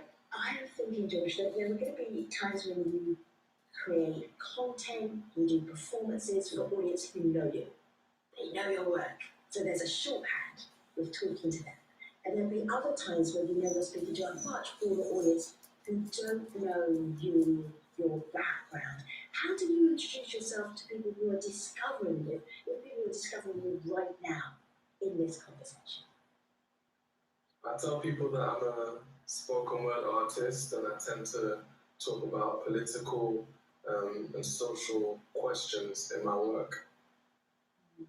We are opening this conversation up. We had comments from young people in Uganda, we had comments on Twitter, and comments right here in the YouTube comments page. If you want to talk to George the Poet, you are very welcome to jump into the comment section and you can be part of that conversation. We are particularly talking about a new film called Black, Yellow, Red, which we will get to in a moment. Got questions about that? I get straight to the top of the queue. George, I'm thinking about you growing up as a youngster, and I grew up as a black Brit from the African diaspora. You're a son of the diaspora, son of the Ugandan diaspora. What moments as a youngster were you acutely aware that you were Ugandan? Well, I was raised in a Jamaican community, the only Ugandan family in our neighborhood. And the Jamaicans had been there for some generations, and they had a different relationship with the country to what my parents had. So really, in my friends and their families, I was already aware that our Ugandan experience was different to what most people in the country identified with. I'm looking here at a picture of you as a youngster. This is about 10 years ago, and you was a budding artist. How did you know? How did you know that there would be an audience for what you were doing? Did it even matter? Well, the audience came from rap music in the first place, and we had the good fortune of being able to record ourselves with home technology for the first time when I started out as a rapper. So that was my introduction into what I'm doing now. One of the things, a piece of work that you've become very well known for is a podcast. And your podcast has been hugely successful. You've got awards for it. And there was a moment where you wanted to celebrate on the anniversary of the podcast what the podcast actually was there to do. Let's have a listen to that clip. When it comes to this beautiful, resilient, overlooked, traumatized community, I got skin in the game. I got 27 years of experience. So no matter what stories come up in the papers about our trip-happy gangland or our state-dependent single moms, I remember everything firsthand. In fact, we all do. So why is it that we, as a community, have no control over our narrative? Our main storytellers are rappers, but the rappers of today are facing the same struggles NWA did around the time I was born. How? Housing, schools, crime, unemployment, is that it? We now provide the fuel for a multi-billion-dollar storytelling industry, and all we have to show for it is new versions of the same story. Have you heard George's podcast? As George was listening to himself, he was smiling. Why were you smiling? You're listening to yourself. Because it's really personal for me. You know, the things I'm saying are my innermost thoughts and really my hopes and my dreams. So the podcast was always the vehicle I used to communicate some of these ideas to as many people as possible. There's some moments where I know as an artist, as a creator, that there are going to be milestone moments in your career. And there are moments where people discover you. If you could name one or two where you thought that was a milestone where more people knew about my work, or that was a breakthrough for me, what would some of those milestones be for you, George? Well, a few years ago, I wrote a poem for the royal wedding between Meghan Markle and Prince Harry. A lot of people turned on to me from that moment. A few years before that, I opened the Rugby World Cup in 2015 with my own poem. People might know me from that.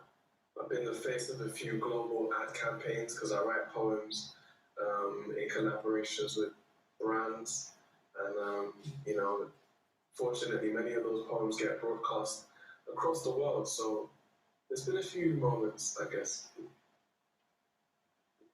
There's some comments here on YouTube. I really love this. It feels like you've got a big family of fans out there. We've got Gabrielle. Hi, George. Shout out from Birmingham, UK. Born and raised in Uganda. Very proud of you. I want to play here a clip from Black, Yellow, Red. Before I do that, explain what this new short film is about and the significance of the date. Okay, well, Black, Yellow, Red was released on the 14th of January 2021, just a month ago now. And that's the date that I turned 13. It's also the date of the Ugandan presidential elections this year. And both of these are big moments. They were on my mind for obvious reasons. And the moment gave me a time of reflection. That coincidence allowed me to reflect on 10 years of George the Poet, and also what the presidential race between the incumbent, President Museveni, and the opposition leader, Bobi Wine, what that taught me, or what that reinforced for me about politics and the role of art in creating change. What stood out for me was how you talked about leadership in Uganda in a very memorable way. Let's have a listen. Let's have a look. There's a faction of Ugandan society whose reaction is angry and violent, who can't stand being silent. But then there's another perspective. See, what does it take to govern effectively? One school of thought would say the rule of law. But not all Ugandans feel like that, given what the country's gone through before. Tribal persecution, a gruesome war. Museveni came to power in the 80s, and as of 2018, 80% of Ugandans were under 35. Yeah, you heard me right, 35. They've never experienced another leader, and whoever that could be can't actually prove they've got the requisite experience to govern either. In fact, the other day Museveni gave a speech, and the way he addressed the country was particularly candid. Mazukulu, literally, grandkids. Bear in mind, Bobi Wine's 36. He hasn't really had to win popularity with a propaganda machine or using dirty tricks. He's self-made and he's well paid. To many ghetto kids, that's a heavenly mix. These times, come the next election, Museveni's 76. But there is something granddad-like about him. That's why so many can't imagine life without him. He represents the familiar. George, I'm going to go straight to some questions and some thoughts from YouTube for you. This is, as a Ugandan, the adage black, yellow, red seems not to resonate with the masses. Given the current state in Uganda, it is sickening having to wake up to traumatizing headlines within and across Uganda. George, thoughts? It is sickening and it's disturbing across the diaspora as well, which is why I felt that through my platform, I can provide space for all who are interested in the future of Uganda to reflect and to take stock of both sides of the argument and what the opportunities for us might look like moving forward and looking beyond politics, frankly. What was your experience, and this is from YouTube again, shooting the visuals in Uganda? Some were shot in Uganda, some were not. Explain the filming process. Great question. So we actually did film quite a lot in Uganda. That was my second time filming in Uganda. My first time was a few years before. I created a music video with the director Isaac Ogo and the producer Kemiondo Coutinho. Very talented people. That was great. But this time, this was with a director called Meji Alabi. Meji is a British Nigerian.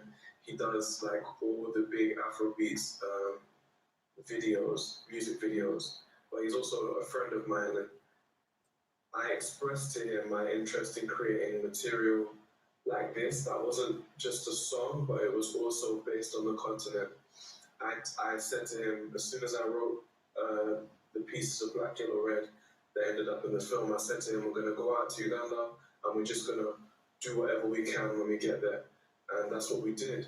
Fortunately, we were well taken care of in the community of Kamocha, where we did most of the filming.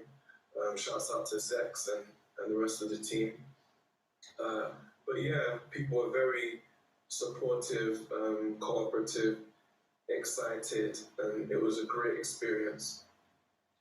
A couple of big issues that you pick up on and you introduce in the performance of the film of Black, Yellow, Red. I want to have a listen to Safina. She's a nurse, she's based in Uganda, and respond to her thoughts. Elections in Uganda are neither free nor fair, and as long as we do not get a change in leadership, we're never going to experience real change, and it will never be implemented.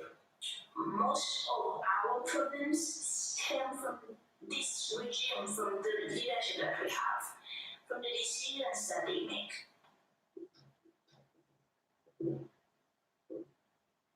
So I recognize the link between the decisions and the habits and the track record of this regime and the lack of progress in some areas of public concern, whether that's healthcare, infrastructure, etc. What I also recognize, and I really want to be respectful here, because I'm not on the African continent, but I recognize some patterns. I recognize consistencies with the Ugandan political situation and the situation across many countries in Africa. Now, when I see these patterns, when I see leaders staying in power for longer than the people expected, longer than they said they would in the first place, when I see them changing the constitution to allow this to happen, when I see young people becoming increasingly frustrated and even becoming divided because there are people that do support this regime. When I see these patterns, what I take from these patterns is that Africa needs a way of rethinking change, rethinking social change, rethinking development. We as young Africans who often find ourselves at odds with older leaders and older regimes who will always talk to us about how things were before they were in power and how they are maintaining stability and allowing the economy to expand. We need to figure out how we're not going to get locked into fruitless arguments with these regimes. And I think we do that already. We might not realize, we might not recognize it in the way that I'm describing, but through our art, through our film, through our music, through our culture, which plugs us into audiences across the world and creates commercial opportunities, as well as broadcasting our experiences between the homeland, the motherland, and the diaspora. Through our culture, we have created the biggest opportunity for change that we could imagine.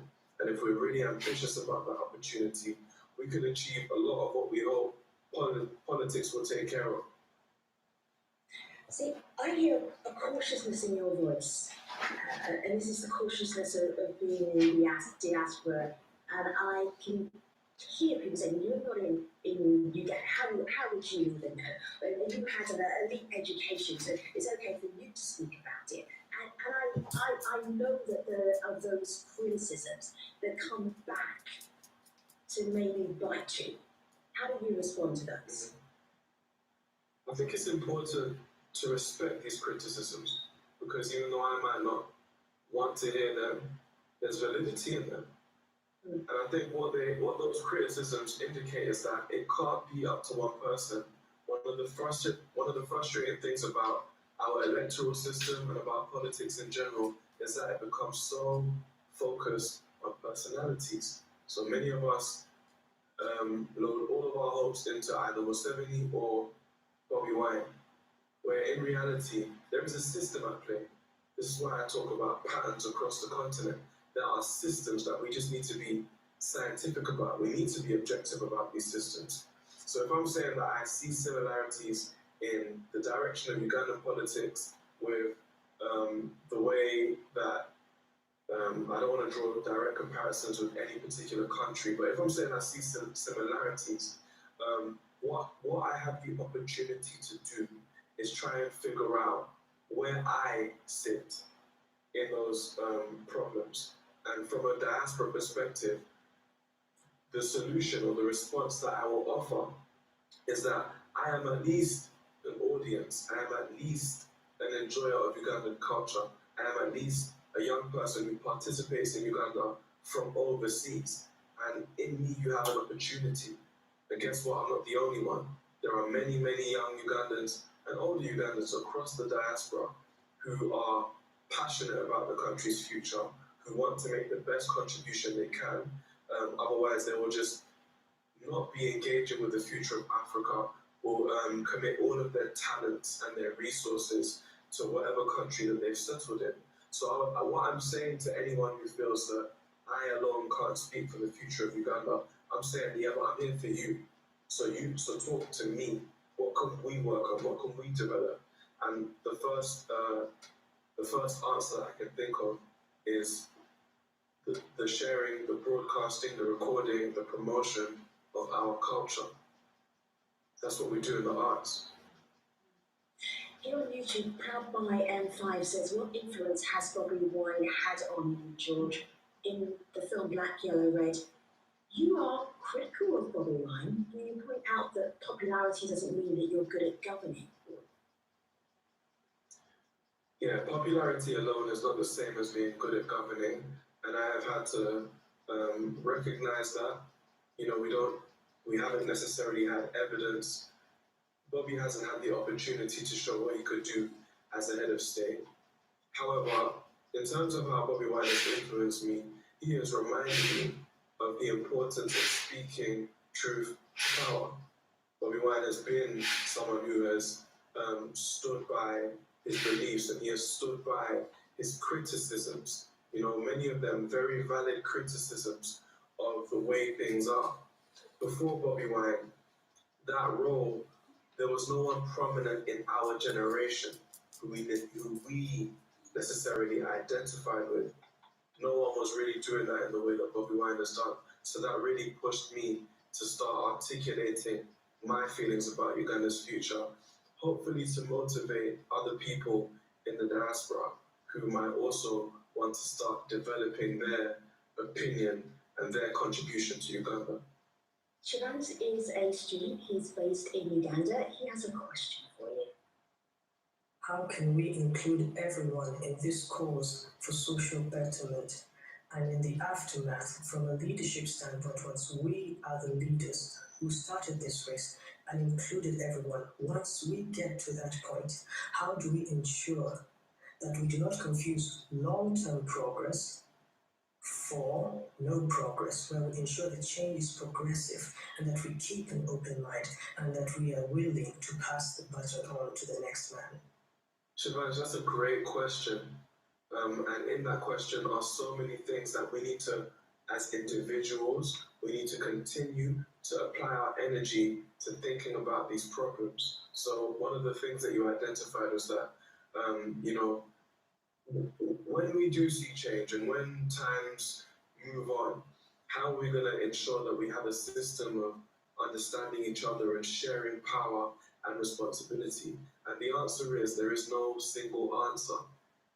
On an individual level, every Uganda, this is what I said at the end of my film Black, Yellow, Red, Uganda's future is not just in politics alone, it is in the destiny of every Ugandan. So as individuals, we need to first of all accept our social responsibility, okay? Unfortunately or fortunately, we don't have central power. We don't have central authority as young Ugandans.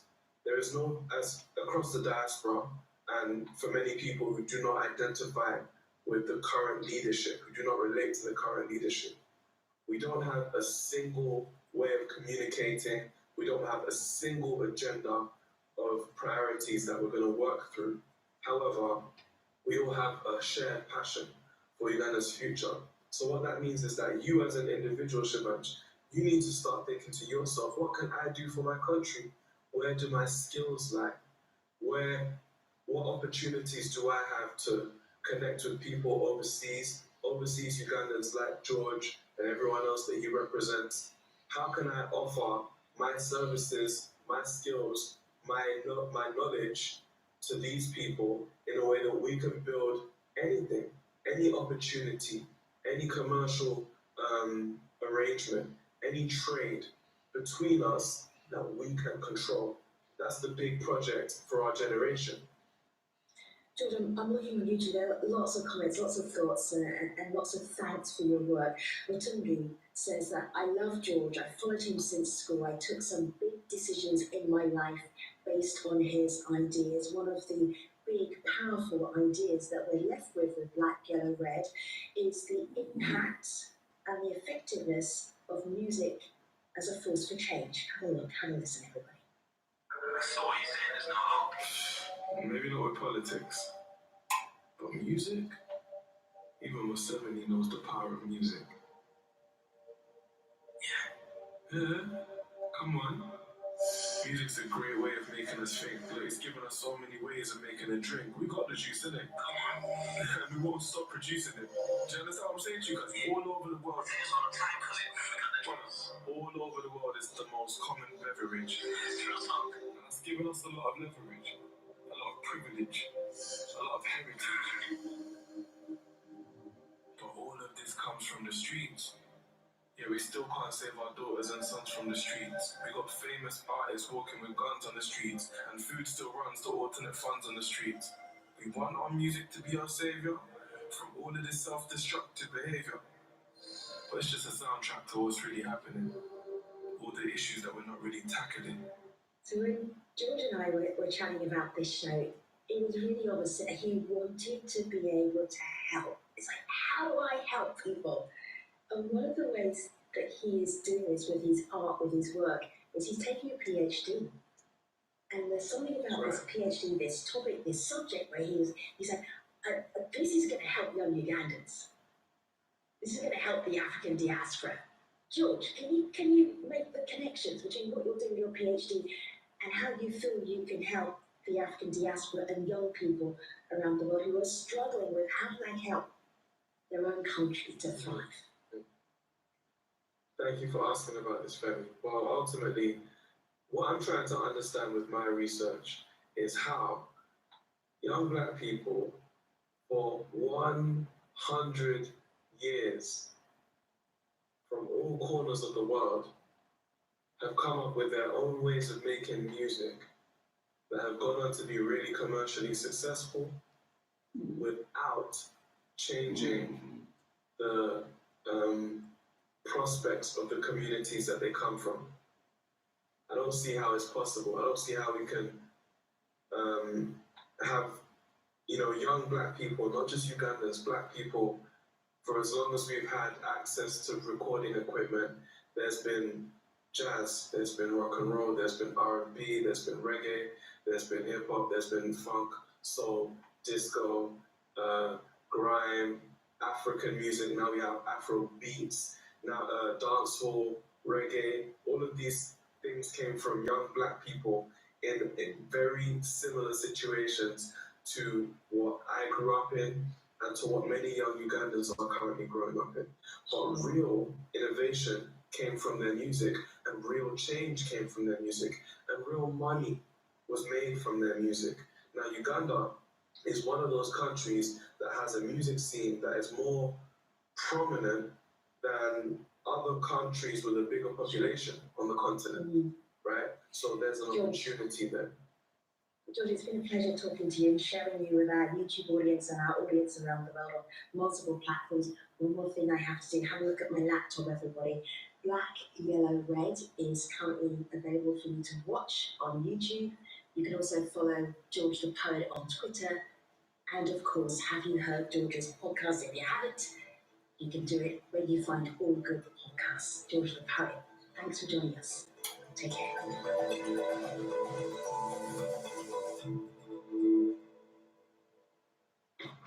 After more than a decade of civil war, life remains a challenge in Sierra Leone. We follow the citizens of this war-torn nation as they push their limits for survival.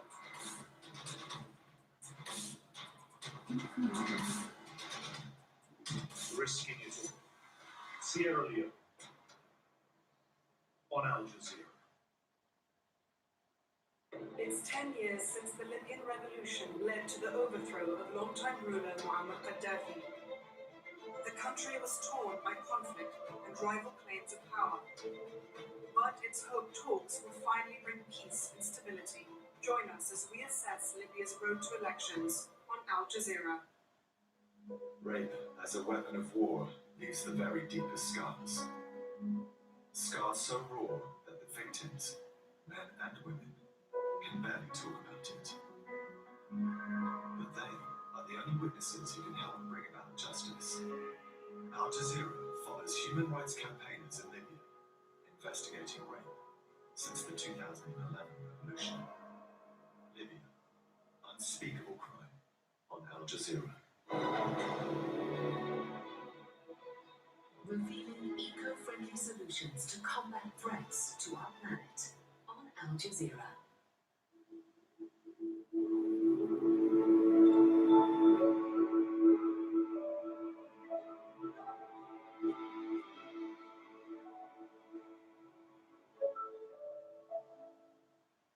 This is Al Jazeera.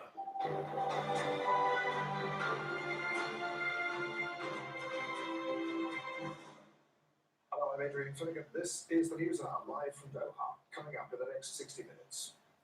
Opening arguments by prosecutors on day 2 of Donald Trump's second impeachment trial were live on Capitol Hill. The United Nations Human Rights Envoy accuses authorities in Myanmar of mass detention since the coup as thousands returned to the streets in protest. Plus, I'm Elizabeth Puranam in northern India, where the rescue operation to find 35 men missing in a tunnel is continuing 3 days after a devastating flood swept through the region. and the World Health Organization is set to issue its guidance on the use of the Oxford AstraZeneca vaccine as the EU confirms that mistakes were made in its vaccine distribution program. And I'm Sarah Clyde with your latest sport. It's ruining the day! It's ruining the day! The bad boy of Australian tennis battles the umpire and what he calls dark thoughts to advance at his home tournament in front of 20,000 fans.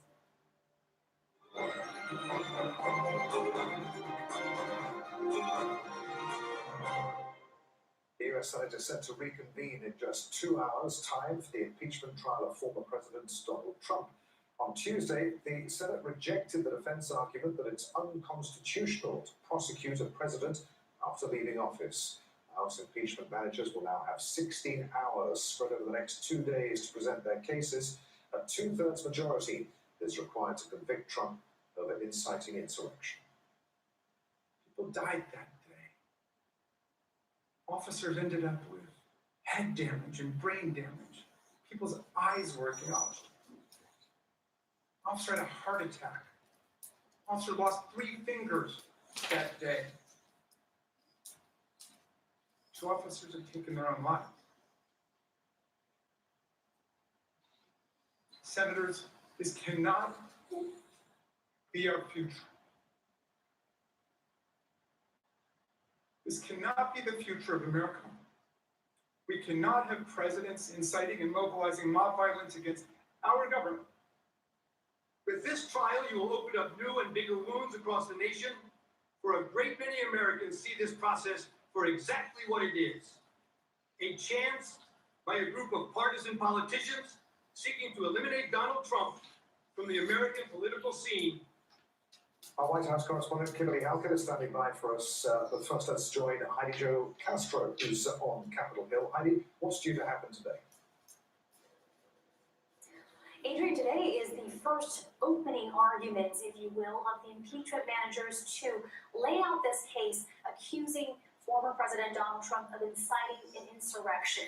They already forced senators to sit through a graphic video that forced them to relive the events of January 6th. And today, they'll likely focus on what led to that ultimate climax.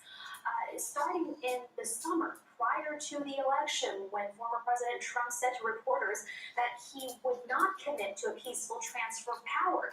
Then, of course, election night itself, when he refused to concede, starting to spread the lie from that moment that it was he who had won the presidential election. Then, of course, the dozens of lawsuits that were supported by him and by his attorneys alleging election fraud, all of which were tossed out of courts or dismissed or rejected because they lacked merit. Notably, even the U.S. Supreme Court decided to toss out the case alleging election fraud. And despite that, Trump continued to say day after day that the election had been stolen from him. Where does that all lead? The impeachment managers will argue that that left Trump supporters to reach only one conclusion, being that they had no other recourse other than to take matters into their own hands, leading to the violence of January 6th. They'll also argue that then President Trump's words in the speech directly preceding the riot, in which he told his supporters to march to the Capitals to fight like hell, they say that is akin to throwing the match that finally lit the pile of kindling that the former president had spent months amassing, leading to the violence here on January 6th. Of course, those will be the arguments from the prosecution side, from the Democrats, laid out over these next 2 days, before it is then Trump's attorneys' turn to defend him, and they will likely say, as laid out in their trial brief, that the First Amendment protects the former president's words, that he had a right to complain about the election results just like any other private citizen American, and they'll likely rehash what we heard yesterday, the argument that this trial is unconstitutional. You may think that that has already been addressed when a simple majority in the Senate disagreed, said this was constitutional and that it should go forward. However, remember, for conviction, it needs 2/3 majority in the Senate, and that argument of unconstitutionality may be powerful enough, coupled with the rest of the defense of the former president, to convince senators to acquit. Adi Joe Castro live for us there on Capitol Hill. Let's bring in our White House correspondent then, Kimberly Halkett. Kimberly, amidst all this drama, the president heads to the Pentagon today. What's he doing there? Yeah, well, he's trying to show that he is focused on the work of the American people and not on the antics of a president from the past. So what he'll be doing is going and meeting with the senior military leadership of the Pentagon as well as civilian leaders. He'll also be honoring those service members of color, which make up 40% of the U.S. military. Now, unlike the State Department visit last week by the U.S. president, this is not expected to have major policy announcements. Instead, this is really going to be a goodwill visit where he will have the opportunity to go to the Pentagon for the first time. He's been there many times, but never as commander-in-chief. So this is personal, we're told, for the president as well, because he is a military father. He's really trying to focus on the policy goals. And to that end, he may touch on how there will be the work of the military in distributing the vaccine moving forward, because he said very clearly, as reporters have repeatedly asked him about this impeachment trial in Capitol Hill, he's repeatedly answered that what his job is to focus on saving lives. There are 450,000 Americans who have died as a result of this pandemic. He says to let the Senate do its job. He's focused on his job. And so he won't be opining. He's not a pundit. Instead, he is a president. Our White House correspondent Kimberly Halkett there, live at the White House in Washington. Many thanks indeed, Kimberly. Frank Bowman is a former Deputy District Attorney, and is currently Professor at the University of Missouri School of Law. He joins us now via Skype from Columbia, Missouri. Good to have you with us, Frank. After that hard-hitting 13-minute video we saw yesterday, what are you expecting from the impeachment managers today?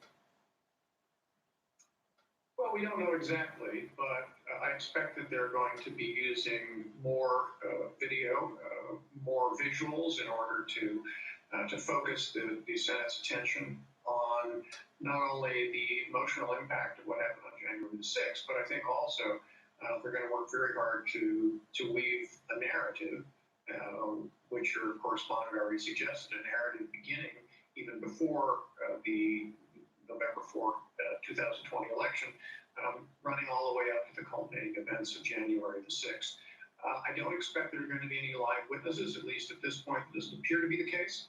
But instead, I think they're going to treat this in something the way that a documentary filmmaker might. That is to say, trying to take a disjointed and confusing and lengthy series of events and weave them together into a comprehensive narrative, all of it leading to the conclusion that the attack on the Capitol was the direct responsibility of Mr. Trump. Is anything they say, though, anything they argue, going to be enough to win over enough Republicans to convict the president? Well, I think that we have to say that that's unlikely. Not because the arguments won't be convincing, not because Mr. Trump did not engage in behavior which any even moderately serious constitutional scholar would agree is a high crime and misdemeanor, but simply because enough Republicans are making the political calculation that it's imprudent for them to alienate the Trump supporting base, which is to a large extent their base. They're opting for safety, personal political safety over judgment and frankly over constitutional responsibility. And after yesterday's mixed performance, what do you think, how do you think Trump's lawyers are going to play things when they get the chance to make their case? Well, anybody's guess there, because calling their performance mixed is charitable. It was really absolutely dreadful. Now, in their defense, of course, as your viewers may know, Mr. Trump fired his previous team of lawyers because, for whatever reason, and these fellows didn't come on board till just over a week before the trial, and trying to undertake a case of this size and consequence in a week would be a challenge to the best lawyers. But the performance we saw was really dreadful. It was disjointed. It really accomplished very little, I think.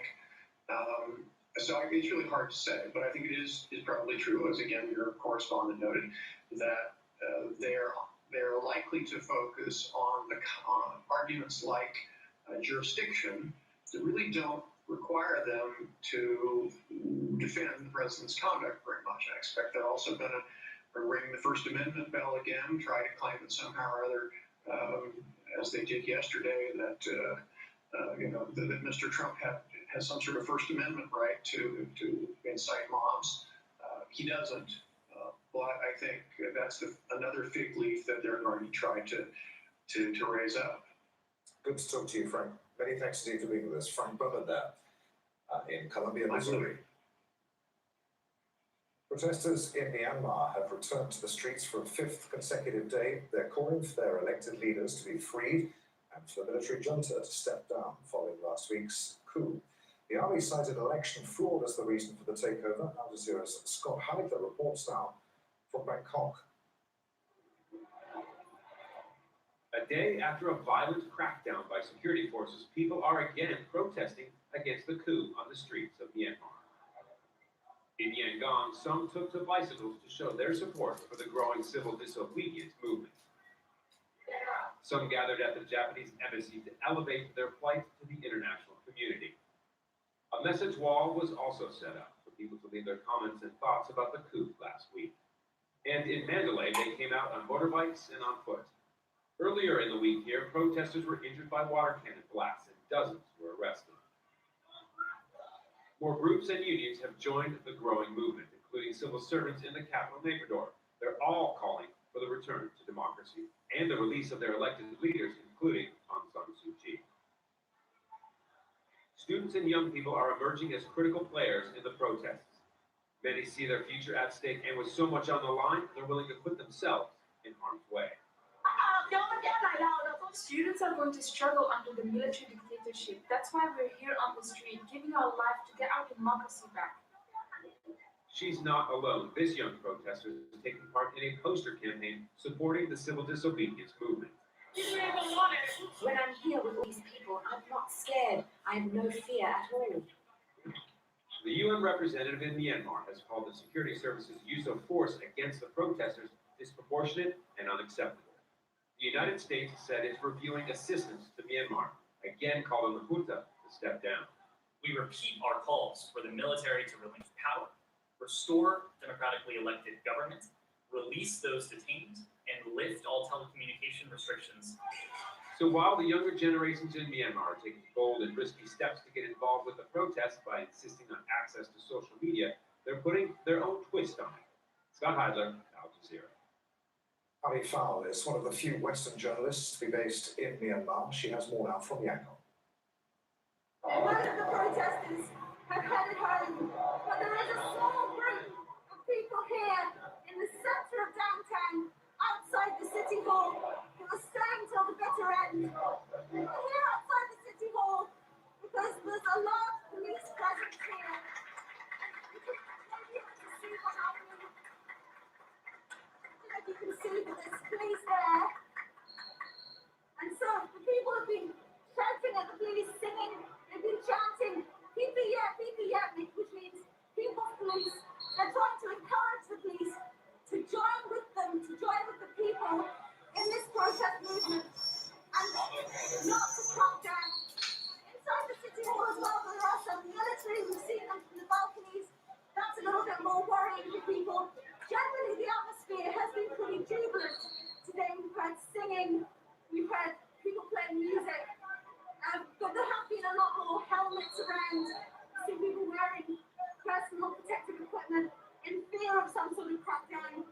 And there is a water cannon behind me there, ready if they did decide if they want to move the crowd. For now, it's near the end of the day. Things are still calm here, and hopefully this will continue for tomorrow. This is the news now from Al Jazeera, still to come on the programme. An unfolding humanitarian disaster in Ethiopia's Tigray region. Will speak to the head of the International Federation of Red Cross and Red Crescent Societies. Some promising results out of Israel as one vaccine appears to dramatically halt the spread of coronavirus, even after one dose. Plus, I'm Andy Richardson at the Club World Cup in Qatar, where Bayern Munich are in sight of a unique trophy sweep. Tigres of Mexico can stop them.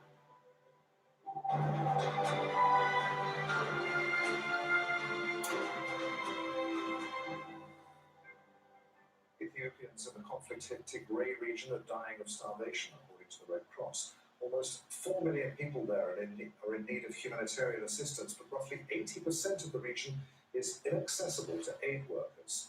The government has been criticized for preventing outside access to Tigray months into the conflict.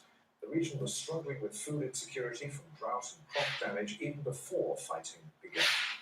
Joining us now from Addis Ababa is Francesco Rocca, President of the International Federation of Red Cross and Red Crescent Societies, the IFRC. Good to have you with us, sir. Tell us more about the situation in Tigray right now.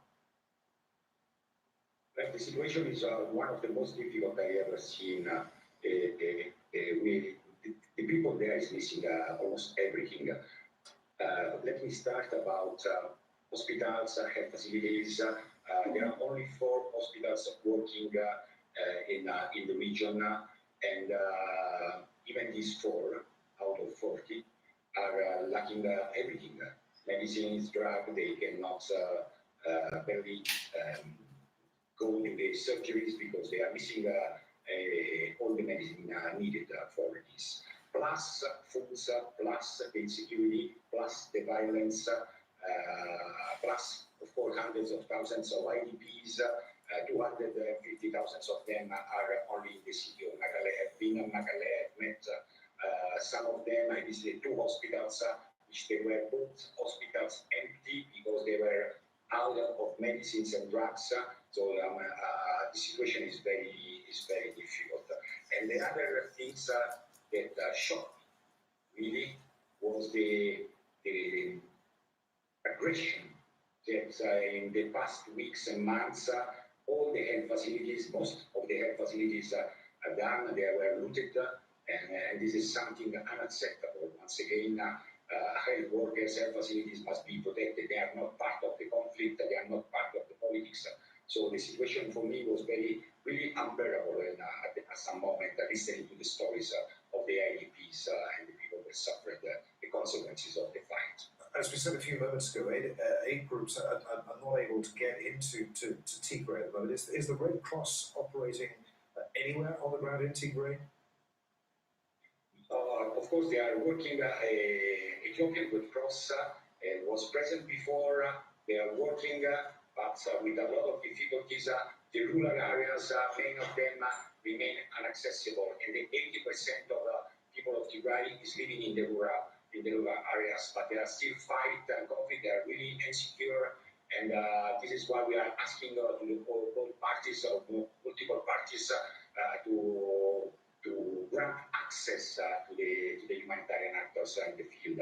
Of course, when we talk about Mekelle, Adigrat, Shire, the main cities, the road now is accessible, and the Red Cross is working, but all the activities, for example, we run, the Ethiopian Red Cross run the essential services for the poorest, and now all these activities are stopped because the lack of drugs. So we hope to recover as soon as possible, but at the moment is very difficult. The Ethiopian Red Cross is also running ambulances, and this is another essential service that they do. But at the moment, we are missing 140 ambulances. So we are investigating, let me put it this way, who did it, and we will engage in a dialogue. But also this has happened as another consequence of the lack of respect for health workers. Really good to talk to you, sir. Many thanks indeed for being with us. Thank you. Thank you. The World Health Organization experts are recommending the Oxford AstraZeneca vaccine despite issues with coronavirus variants. They're meeting following South Africa's decision this week to suspend use of the jab, which it says offers virtually no protection against the variant that's prevalent in that country. Vaccination campaigns are underway across Europe. However, the European Commission says the targets haven't been met and the bloc isn't where it wanted to be before now. But there's more positive news out of Israel, where researchers have found evidence that the Pfizer-BioNTech vaccine reduces transmission of the virus when given to the over 65s. In a moment, we'll get more on that study. But first, Nadine Barber joins us live from London. Tell us more about what the World Health Organization has been saying. Well, Adrian, their vaccine experts have just, as you were saying, recommended the use of the Oxford AstraZeneca vaccine for people aged over 65. This is interesting because there have been concerns voiced by governments, notably in Europe, about its efficacy. In fact, countries including Germany, Italy and Spain have placed age limits over which they won't actually roll out the vaccine. Here in Great Britain, the Oxford AstraZeneca vaccine has actually been part of the general vaccine rollout. It's seen as a vital tool in the fight against COVID-19. And globally, some people have called it the workhorse vaccine because it can be stored in normal refrigerators. It doesn't have to be at very, very low temperatures, unlike the Pfizer-BioNTech vaccine, for example. So just in the last 10 minutes or so, at the press conference in Geneva, experts from the WHO have said that they hope that by the end of this month, there will be millions of doses of the Oxford AstraZeneca vaccine actually distributed, hundreds of millions of doses distributed to low-income countries as part of the COVAX facility. They're stressing that this is urgent. The message is that so far, the great majority of doses of any vaccine have been given to wealthy nations, and that's just not good enough because the pandemic can only really be combated on a global scale. So this is important news that they're saying we don't have concerns about people using the Oxford AstraZeneca vaccine of whatever age. In the UK, as I was saying, it was part of virtually the first vaccination programs. Although Britain started with the Pfizer vaccine, they did very quickly approve and get into medical centres the Oxford AstraZeneca vaccine, and a combination, in fact, could actually turn out to be more effective than just using one vaccine. They're still looking into that. So there's a lot riding on the use of the Oxford AstraZeneca vaccine. These words will reassure, hopefully, members of the public in different countries. That was Nadine Barber reporting live there from London. As we said a few moments ago, Israel Researchers there have found evidence that the Pfizer-BioNTech vaccine reduces transmission of the virus when given to the over 65s. Al Jazeera's Harry Fawcett joins us now live from West Jerusalem. Harry, what does this development mean for the fight against COVID-19? Well, it could be very good news indeed. We've already had over several weeks now indications from the raw data coming from the population at large, especially the over 60s who were the earliest to be vaccinated and have been vaccinated in the greatest number, showing that new infections in that group, hospitalizations, serious illness appear to be coming down. But it wasn't a full scientific test. It wasn't a scientific test targeting a particular effect on the body of the vaccine. And that is what this new research is. It's looking at one of the major health providers here, the Maccabi health provider, and the people that it has vaccinated. And it finds that after one dose of the vaccine, between 12 and 28 days after that first dose, the average of the viral load inside the body has been reduced by some 4 times. Now, it's the viral load that scientists believe, at least, is very likely to provide more chances for the virus to be passed on. The more viral load you have in your body, the more you shed it, the likely you are to give it to somebody else. If just one dose reduces the viral load by that factor, then that's an extremely important indication, at least, that the Pfizer-BioNTech vaccination will inhibit the transmission of the disease. So it's good news for Israel, which is adhering to the Pfizer recommendation of a 3-week interval between doses 1 and 2, because the scientists presume that a second dose will have an even greater impact on the viral load. And it's good news for countries like the United Kingdom, which are extending the interval to 12 weeks to try and get more people vaccinated as fast as possible, because even one dose of the vaccine appears to have a significant impact on this very important factor of the infection and how much of the virus one has in one's body. Harry Fawcett live there for us in West Jerusalem. Harry, many thanks indeed. Let's get more then on the EU's distribution of coronavirus vaccines. Peter Klepper is a European policy analyst based in Brussels. He says the EU's slow response could lead to even more consequences. A number of member states seem to be very slow, and it's hard to understand why. Is it because of vaccine skepticism in France? Perhaps that plays a role. Is it because of bureaucracy? I mean, the fact of the matter is, indeed, some EU countries are making the best out of it, are also being hampered by the slow EU. They're still making the best out of it, whereas others, indeed, are doing very poorly when it comes to the vaccine rollout. I think their response tells you everything you need to know, because it's one thing that things go wrong, it's another how you respond to it. Ursula von der Leyen, the Commission President, she tried to shift blame. First, she tried to blame her Trade Commissioner, who had actually relatively little to do with all of this. Ultimately, today, she admitted that indeed mistakes had been made, so some kind of a half-hearted admission of failure. But in the end, we got it right, she said, completely ignoring the facts on the ground, which is that we will not only have economic damage, the fact that lockdowns will have to stay longer than otherwise would have been necessary, but also that more people will sadly pass away as a result of the slow-moving European Commission. Rescuers are using drones to search inside a tunnel where 35 workmen are believed to be trapped in the Indian state of Uttarakhand. The tunnel and much of the surrounding area was flooded on Sunday when a glacier collapsed. Dams, power plants, and roads were destroyed. 32 people have died, and at least 190 are missing. Rescuers spent days removing enough debris to allow teams to enter the tunnel. Al Jazeera's Elizabeth Puranam is at the site of the tunnel collapse. Here's her report.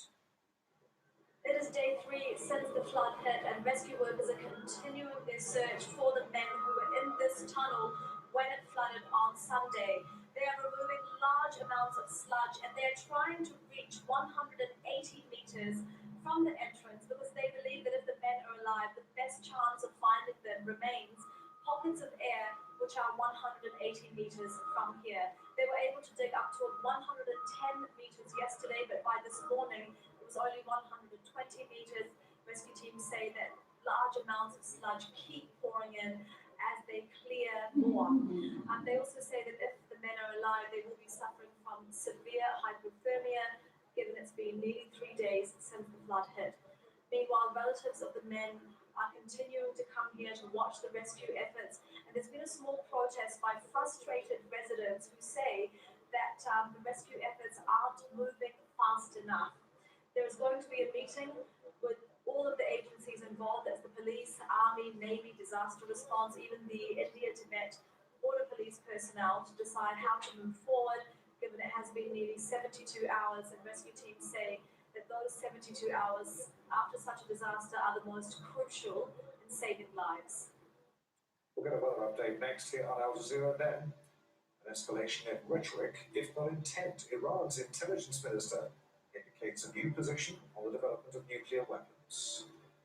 Sudan's prime minister swears in a reformed cabinet. We'll look at what it means for a nation demanding change. And in sport, an easy day at the office for Serena Williams. She looks for a record-equaling 24th Grand Slam title.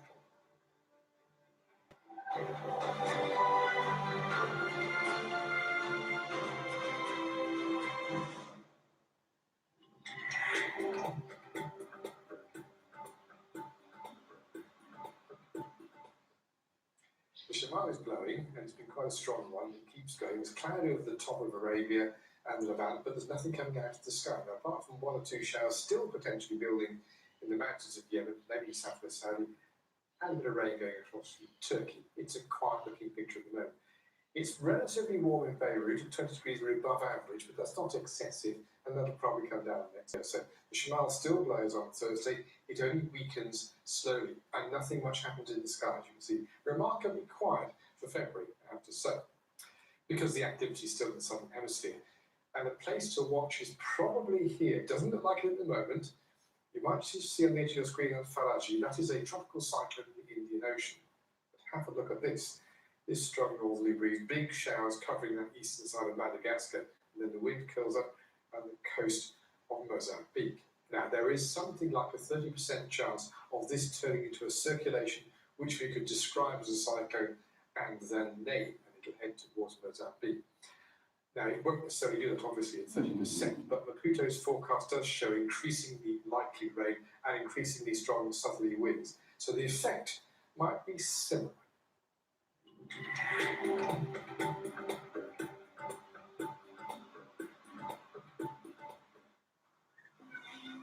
Since its inception in 1961, the Kuwait Fund has been supporting people's livelihoods in over 100 countries by funding projects in an array of sectors,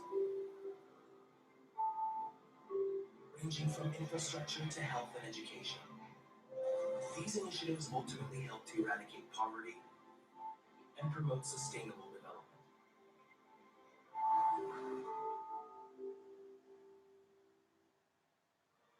As information on governments' responses to COVID-19 across the world emerges, so too has a deeply disturbing question.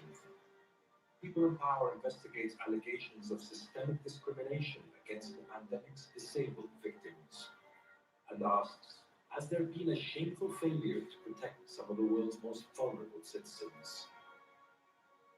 COVID's disabled victims, Part 2 on Al Jazeera.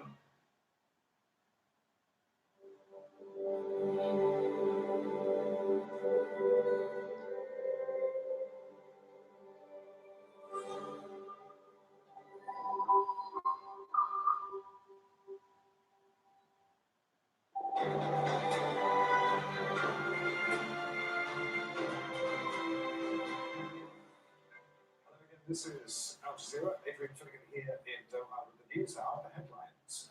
The US Senate is set to reconvene in just a few hours' time for the impeachment trial of former President Donald Trump. On Tuesday, the Senate rejected the defense argument that it's unconstitutional to prosecute a president after leaving office. Protesters have returned to the streets of Myanmar a day after rallies were violently broken up by security forces. They're demonstrating against last week's military coup. Myanmar's military rulers have imposed a curfew in the 2 biggest cities and banned large gatherings. And World Health Organization experts are recommending the Oxford AstraZeneca vaccine despite issues with coronavirus variants. South Africa halted its use after a study found that it offered limited protection against its dominant variant.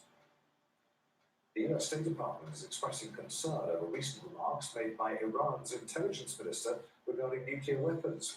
In an interview on Iran's state television, Mahmoud Alabi suggested that Tehran would pursue nuclear arms if cornered by the West.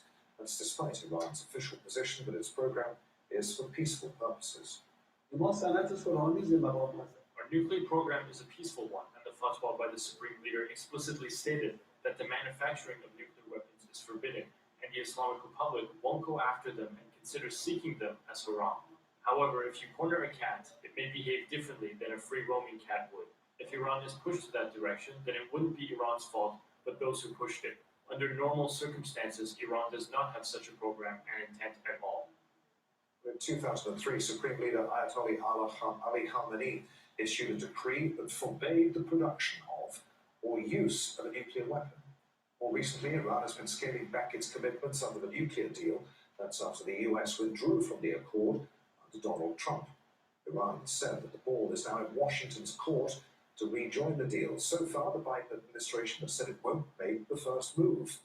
Iran has also accused Israel of being behind the assassination of its top nuclear scientist, who was killed near the capital, Tehran, in November. Israel, in turn, says that its military assessments indicate that Iran is 2 years away from making a nuclear bomb. Joining us now from Tehran, Hassan Ahmadian, a professor of Middle East Studies at the University of Tehran and senior research fellow at the Center for Strategic Research. Good to have you with us, Professor. What do you make of the intelligence minister's comments? Well, it comes within the general picture that is in Tehran of the new administration in the United States. So far, the Biden administration has continued the rhetoric and also the policy of the previous administration that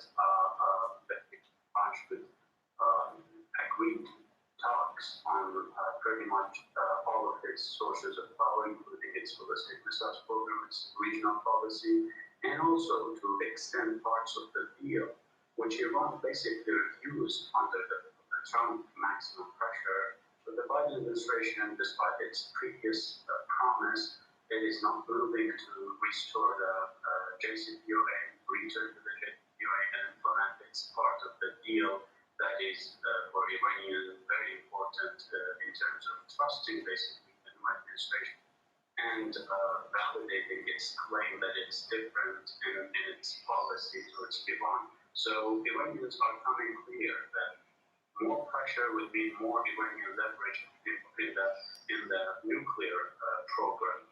The Iranians have restored parts of the nuclear program that was frozen as part of the 2015 deal as a result of U.S. withdrawal of sanctions on Iran.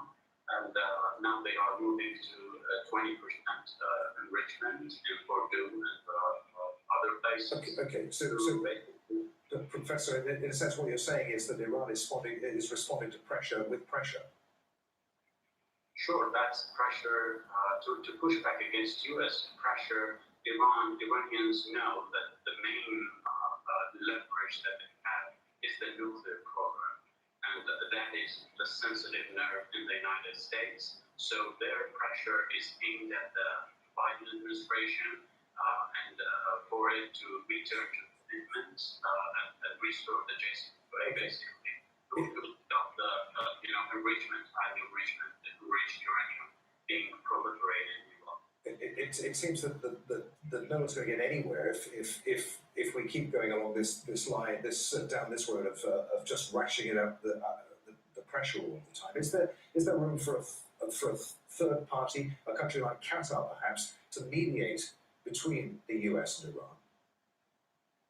I don't think there is a need really for a mediator, because I think that Qataris, Omanis, others can do that. But if there's a will in the United States to get back to the deal for it, I mean, both parties know one another and negotiate. Basically, the Biden team, the same team that negotiated the 2015 deal with the Iranians. So there is a personal linkage, there is a institutional linkages in multilateral they win.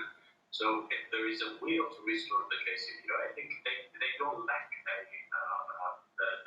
mediation in that regard. Okay. I think third part can persuade the Americans and the Iranians to go back and facilitate part of the talks because spoilers have been spoiling the return of the United States, telling that Iran is on its knees and that you need to push more to get more from the Iranians. And I think those parties with real interest in being compromised, I think they have a room to persuade the new administration to get back to what was already agreed upon and then to move from it to other issues of divergence. Okay, Professor, good to talk to you. Many thanks indeed. Hassan Ahmadi there in Tehran. Rival factions Hamas and Fatah have strengthened their commitment to preparing to hold the first elections for Palestinians in 15 years.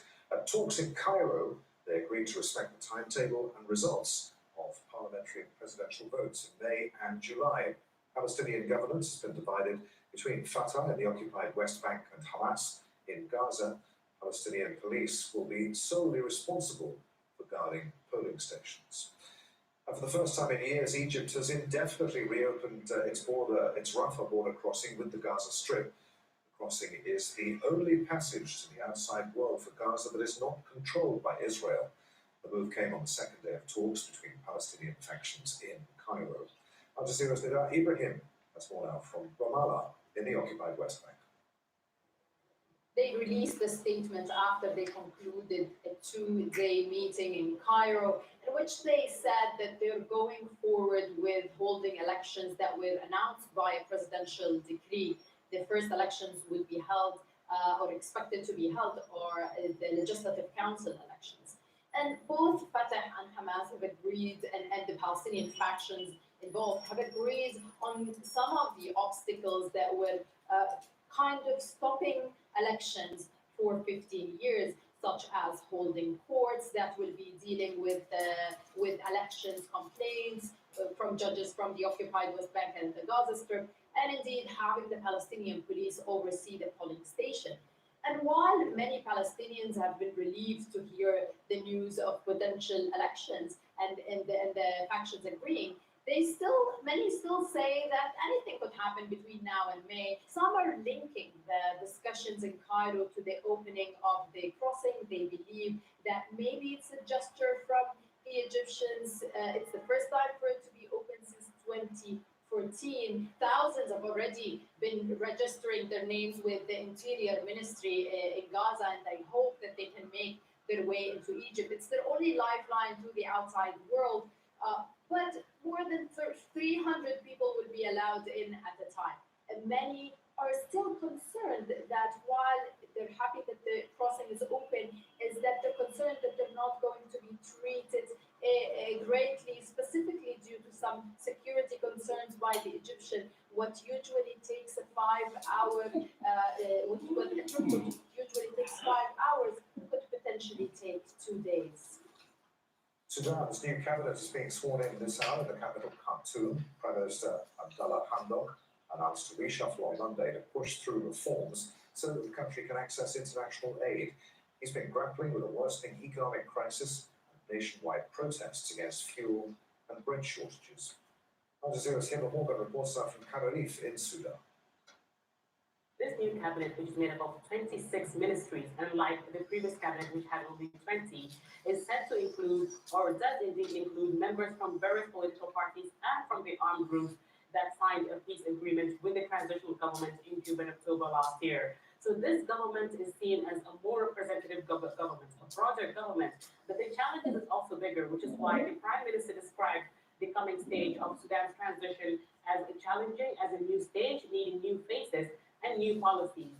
Unlike the previous cabinet, where he said people were based on their experience, a technocrat government, this government is largely built on politicians. And we see that in the nomination, or rather the member of cabinet for the foreign ministries position, which is the daughter of the former head of the Umma party, the biggest opposition party, Mariam Assali. So she will be the foreign minister of the country. Of course, there are a lot of challenges facing the country, the biggest being the economy, There has been several protests in various parts of the country, including here in Gabaret and in the western states of Darfur, South Darfur, North Darfur, and East Darfur today, where students and people have been complaining about the tough economic conditions, which will be the biggest challenge this transitional government will be facing. Somalia is facing a political crisis after the president's term expired before new elections could be organised. Opposition leaders want him to step down, but he says he's staying until a vote can be arranged. Mohammed Ali reports. President Mohamed Abdullahi Farmajo's 4-year term expired on Monday, but he's still in office. New elections were supposed to have taken place in Somalia before that date. Having failed to organize them, he's now in dispute with regional leaders about when and how they will be held. It's created a political crisis and raised tension in the capital Mogadishu that's slowly recovering from 3 decades of conflict. Rahma Hassan Samata runs a clothing and cosmetics shop in the city. She says business is bad. Customers no longer come to buy goods, and when we call our most loyal customers, they ask whether they should be thinking of buying clothes or save their money, in case the current political crisis takes a turn for the worse. And she has this advice for Somalia's political leaders. We urge them to come to an agreement for the sake of the nation. They failed to give us jobs, and now that we have established our own businesses, we don't want their lack of compromise to affect our lives.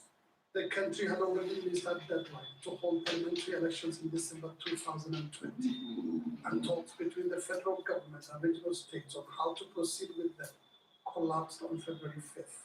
The opposition says it won't recognize Farmajo as president, given his term has ended. And we urge him to abide by the Constitution in order not to lose his privileges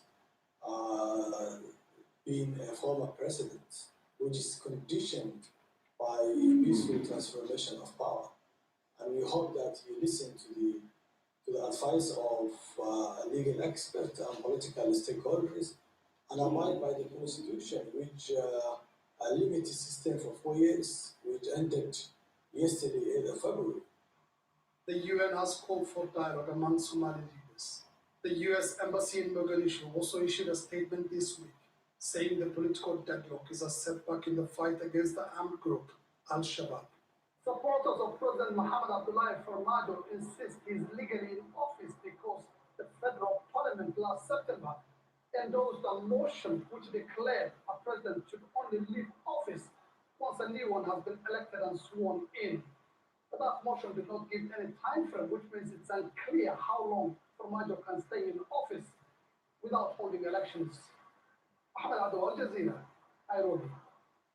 Senior diplomats from Britain and the European Union will meet on Thursday to discuss the latest frictions in the Brexit process. Goods moving from Britain to Northern Ireland now need a customs declaration to be made, but that's angered many people, as Joe Hull reports now from Belfast.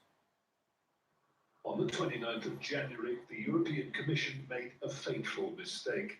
In a dispute with the UK over vaccines, it briefly triggered Article 16 of the Northern Ireland Protocol, collapsing negotiated arrangements for post-Brexit trade and prompting fears of a hard border on the island of Ireland.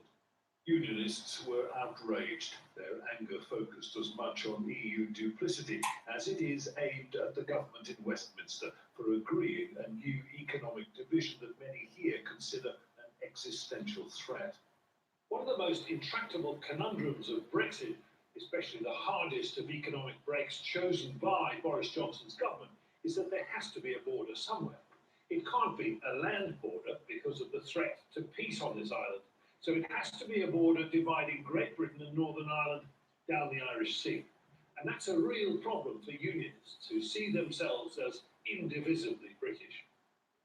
Nowhere in the United Kingdom is the concept of Britishness felt more keenly than here in Northern Ireland. And nowhere is loyalty to the British Crown and State more vividly expressed than in the historic military and religious symbolism that lines Belfast's Shankill Road. My grandfather fought in the Second World War, and my great-grandfather fought in the First World War, all for England and Great Britain. It has me feeling that I'm a foreigner in my own country. We're not even allowed to order plant seeds or plants that would come in from the mainland because it's UK soil. So any directives tell us we're not allowed plants, and we're not allowed UK soil, and what is in my opinion, of what is a fact standing on UK soil.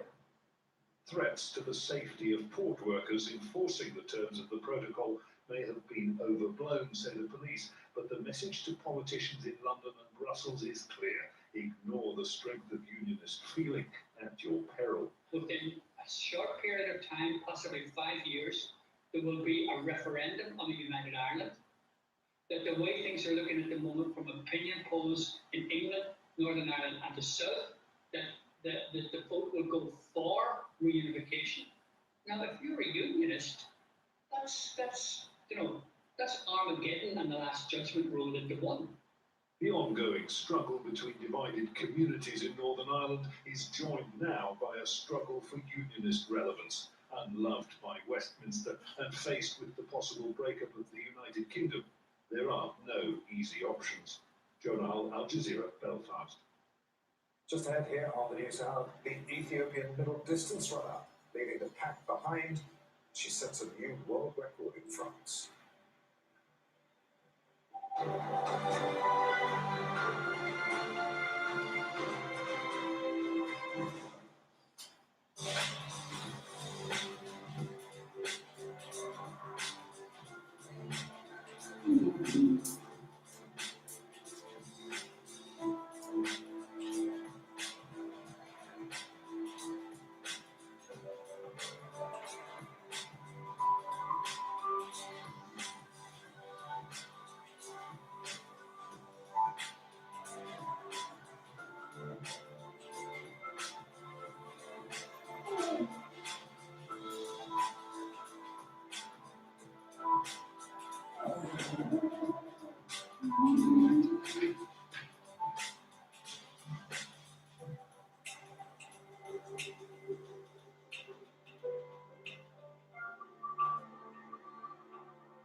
Thanks a lot, Adrian. Well, almost 20,000 fans have turned out to watch day 3 of the Australian Open in Melbourne, and home favourite Nick Kyrgios didn't disappoint. It's ruining the game! It's ruining the game! Well, the 25-year-old said the crowd helped him overcome what he called dark thoughts to save 2 match points in the 4th set. He's now through to the 3rd round in what's his first major tournament in a year after choosing to stay at home and not play over concerns about the coronavirus. I don't think I've ever saved match points before at this tournament. I've had match points and lost, but yeah, that match was a crazy one. I've been a part of a lot of matches, and that one has been definitely one of the most memorable ones that I'm still kind of in awe about. You know, the atmosphere. The stadium definitely didn't feel half full. That's for sure. It felt crazy. The atmosphere was insane. And world number 1 Novak Djokovic was made to work hard for his 2nd round win. He lost the 2nd set to American Francis Tiafoe in a tiebreak and only just held on to win the 3rd set tiebreak. Defending champion relieved to win. He was holding his serve very well. I was not really using my break point chances very well. At times I was too passive. Just wasn't feeling the ball today as well as I normally do. But again, credit to him for forcing me to feel uncomfortable.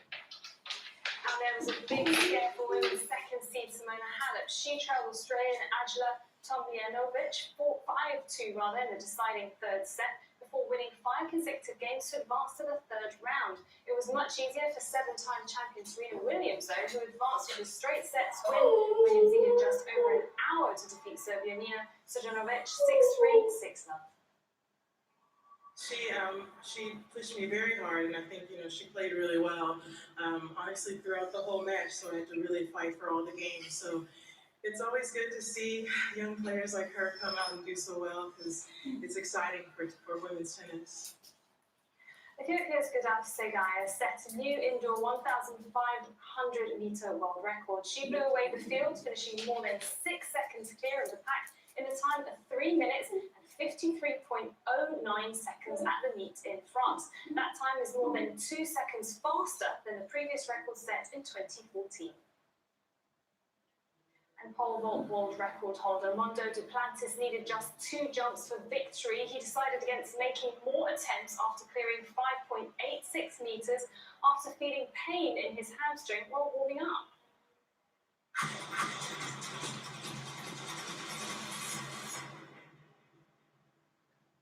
Even by Munich standards, the team is enjoying a period of rare success. The German side faced Mexican club Tigres in the Club World Cup final in a sight of a unique trophy sweep, as Andy Richardson reports from here in Doha. This Club World Cup is no mid-season inconvenience for Bayern Munich. The German champions have the chance to become only the second team after Barcelona in 2009 to win all 6 domestic and international titles on offer in a single season. Bayern faced Mexican side Tigres in this title decider. Winning the final at the Club World Cup would be the cherry on top. Maybe at first you don't think that much of it, but when you know only one team has won 6 titles in a season and you have the chance to be the second team, we have the chance to make football history. A limited number of fans have been able to attend the matches in Qatar. Crowds have been capped at 30% of stadium capacity due to COVID-19 restrictions, as the country continues its preparations for next year's World Cup. It's a really good sign for everybody that we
Tu fais quoi là? Descends de là.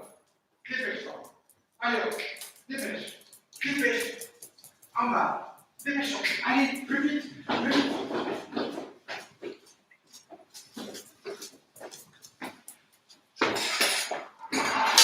À ta place. Allez, hop. Tout le monde à sa place. C'est quoi ces histoires?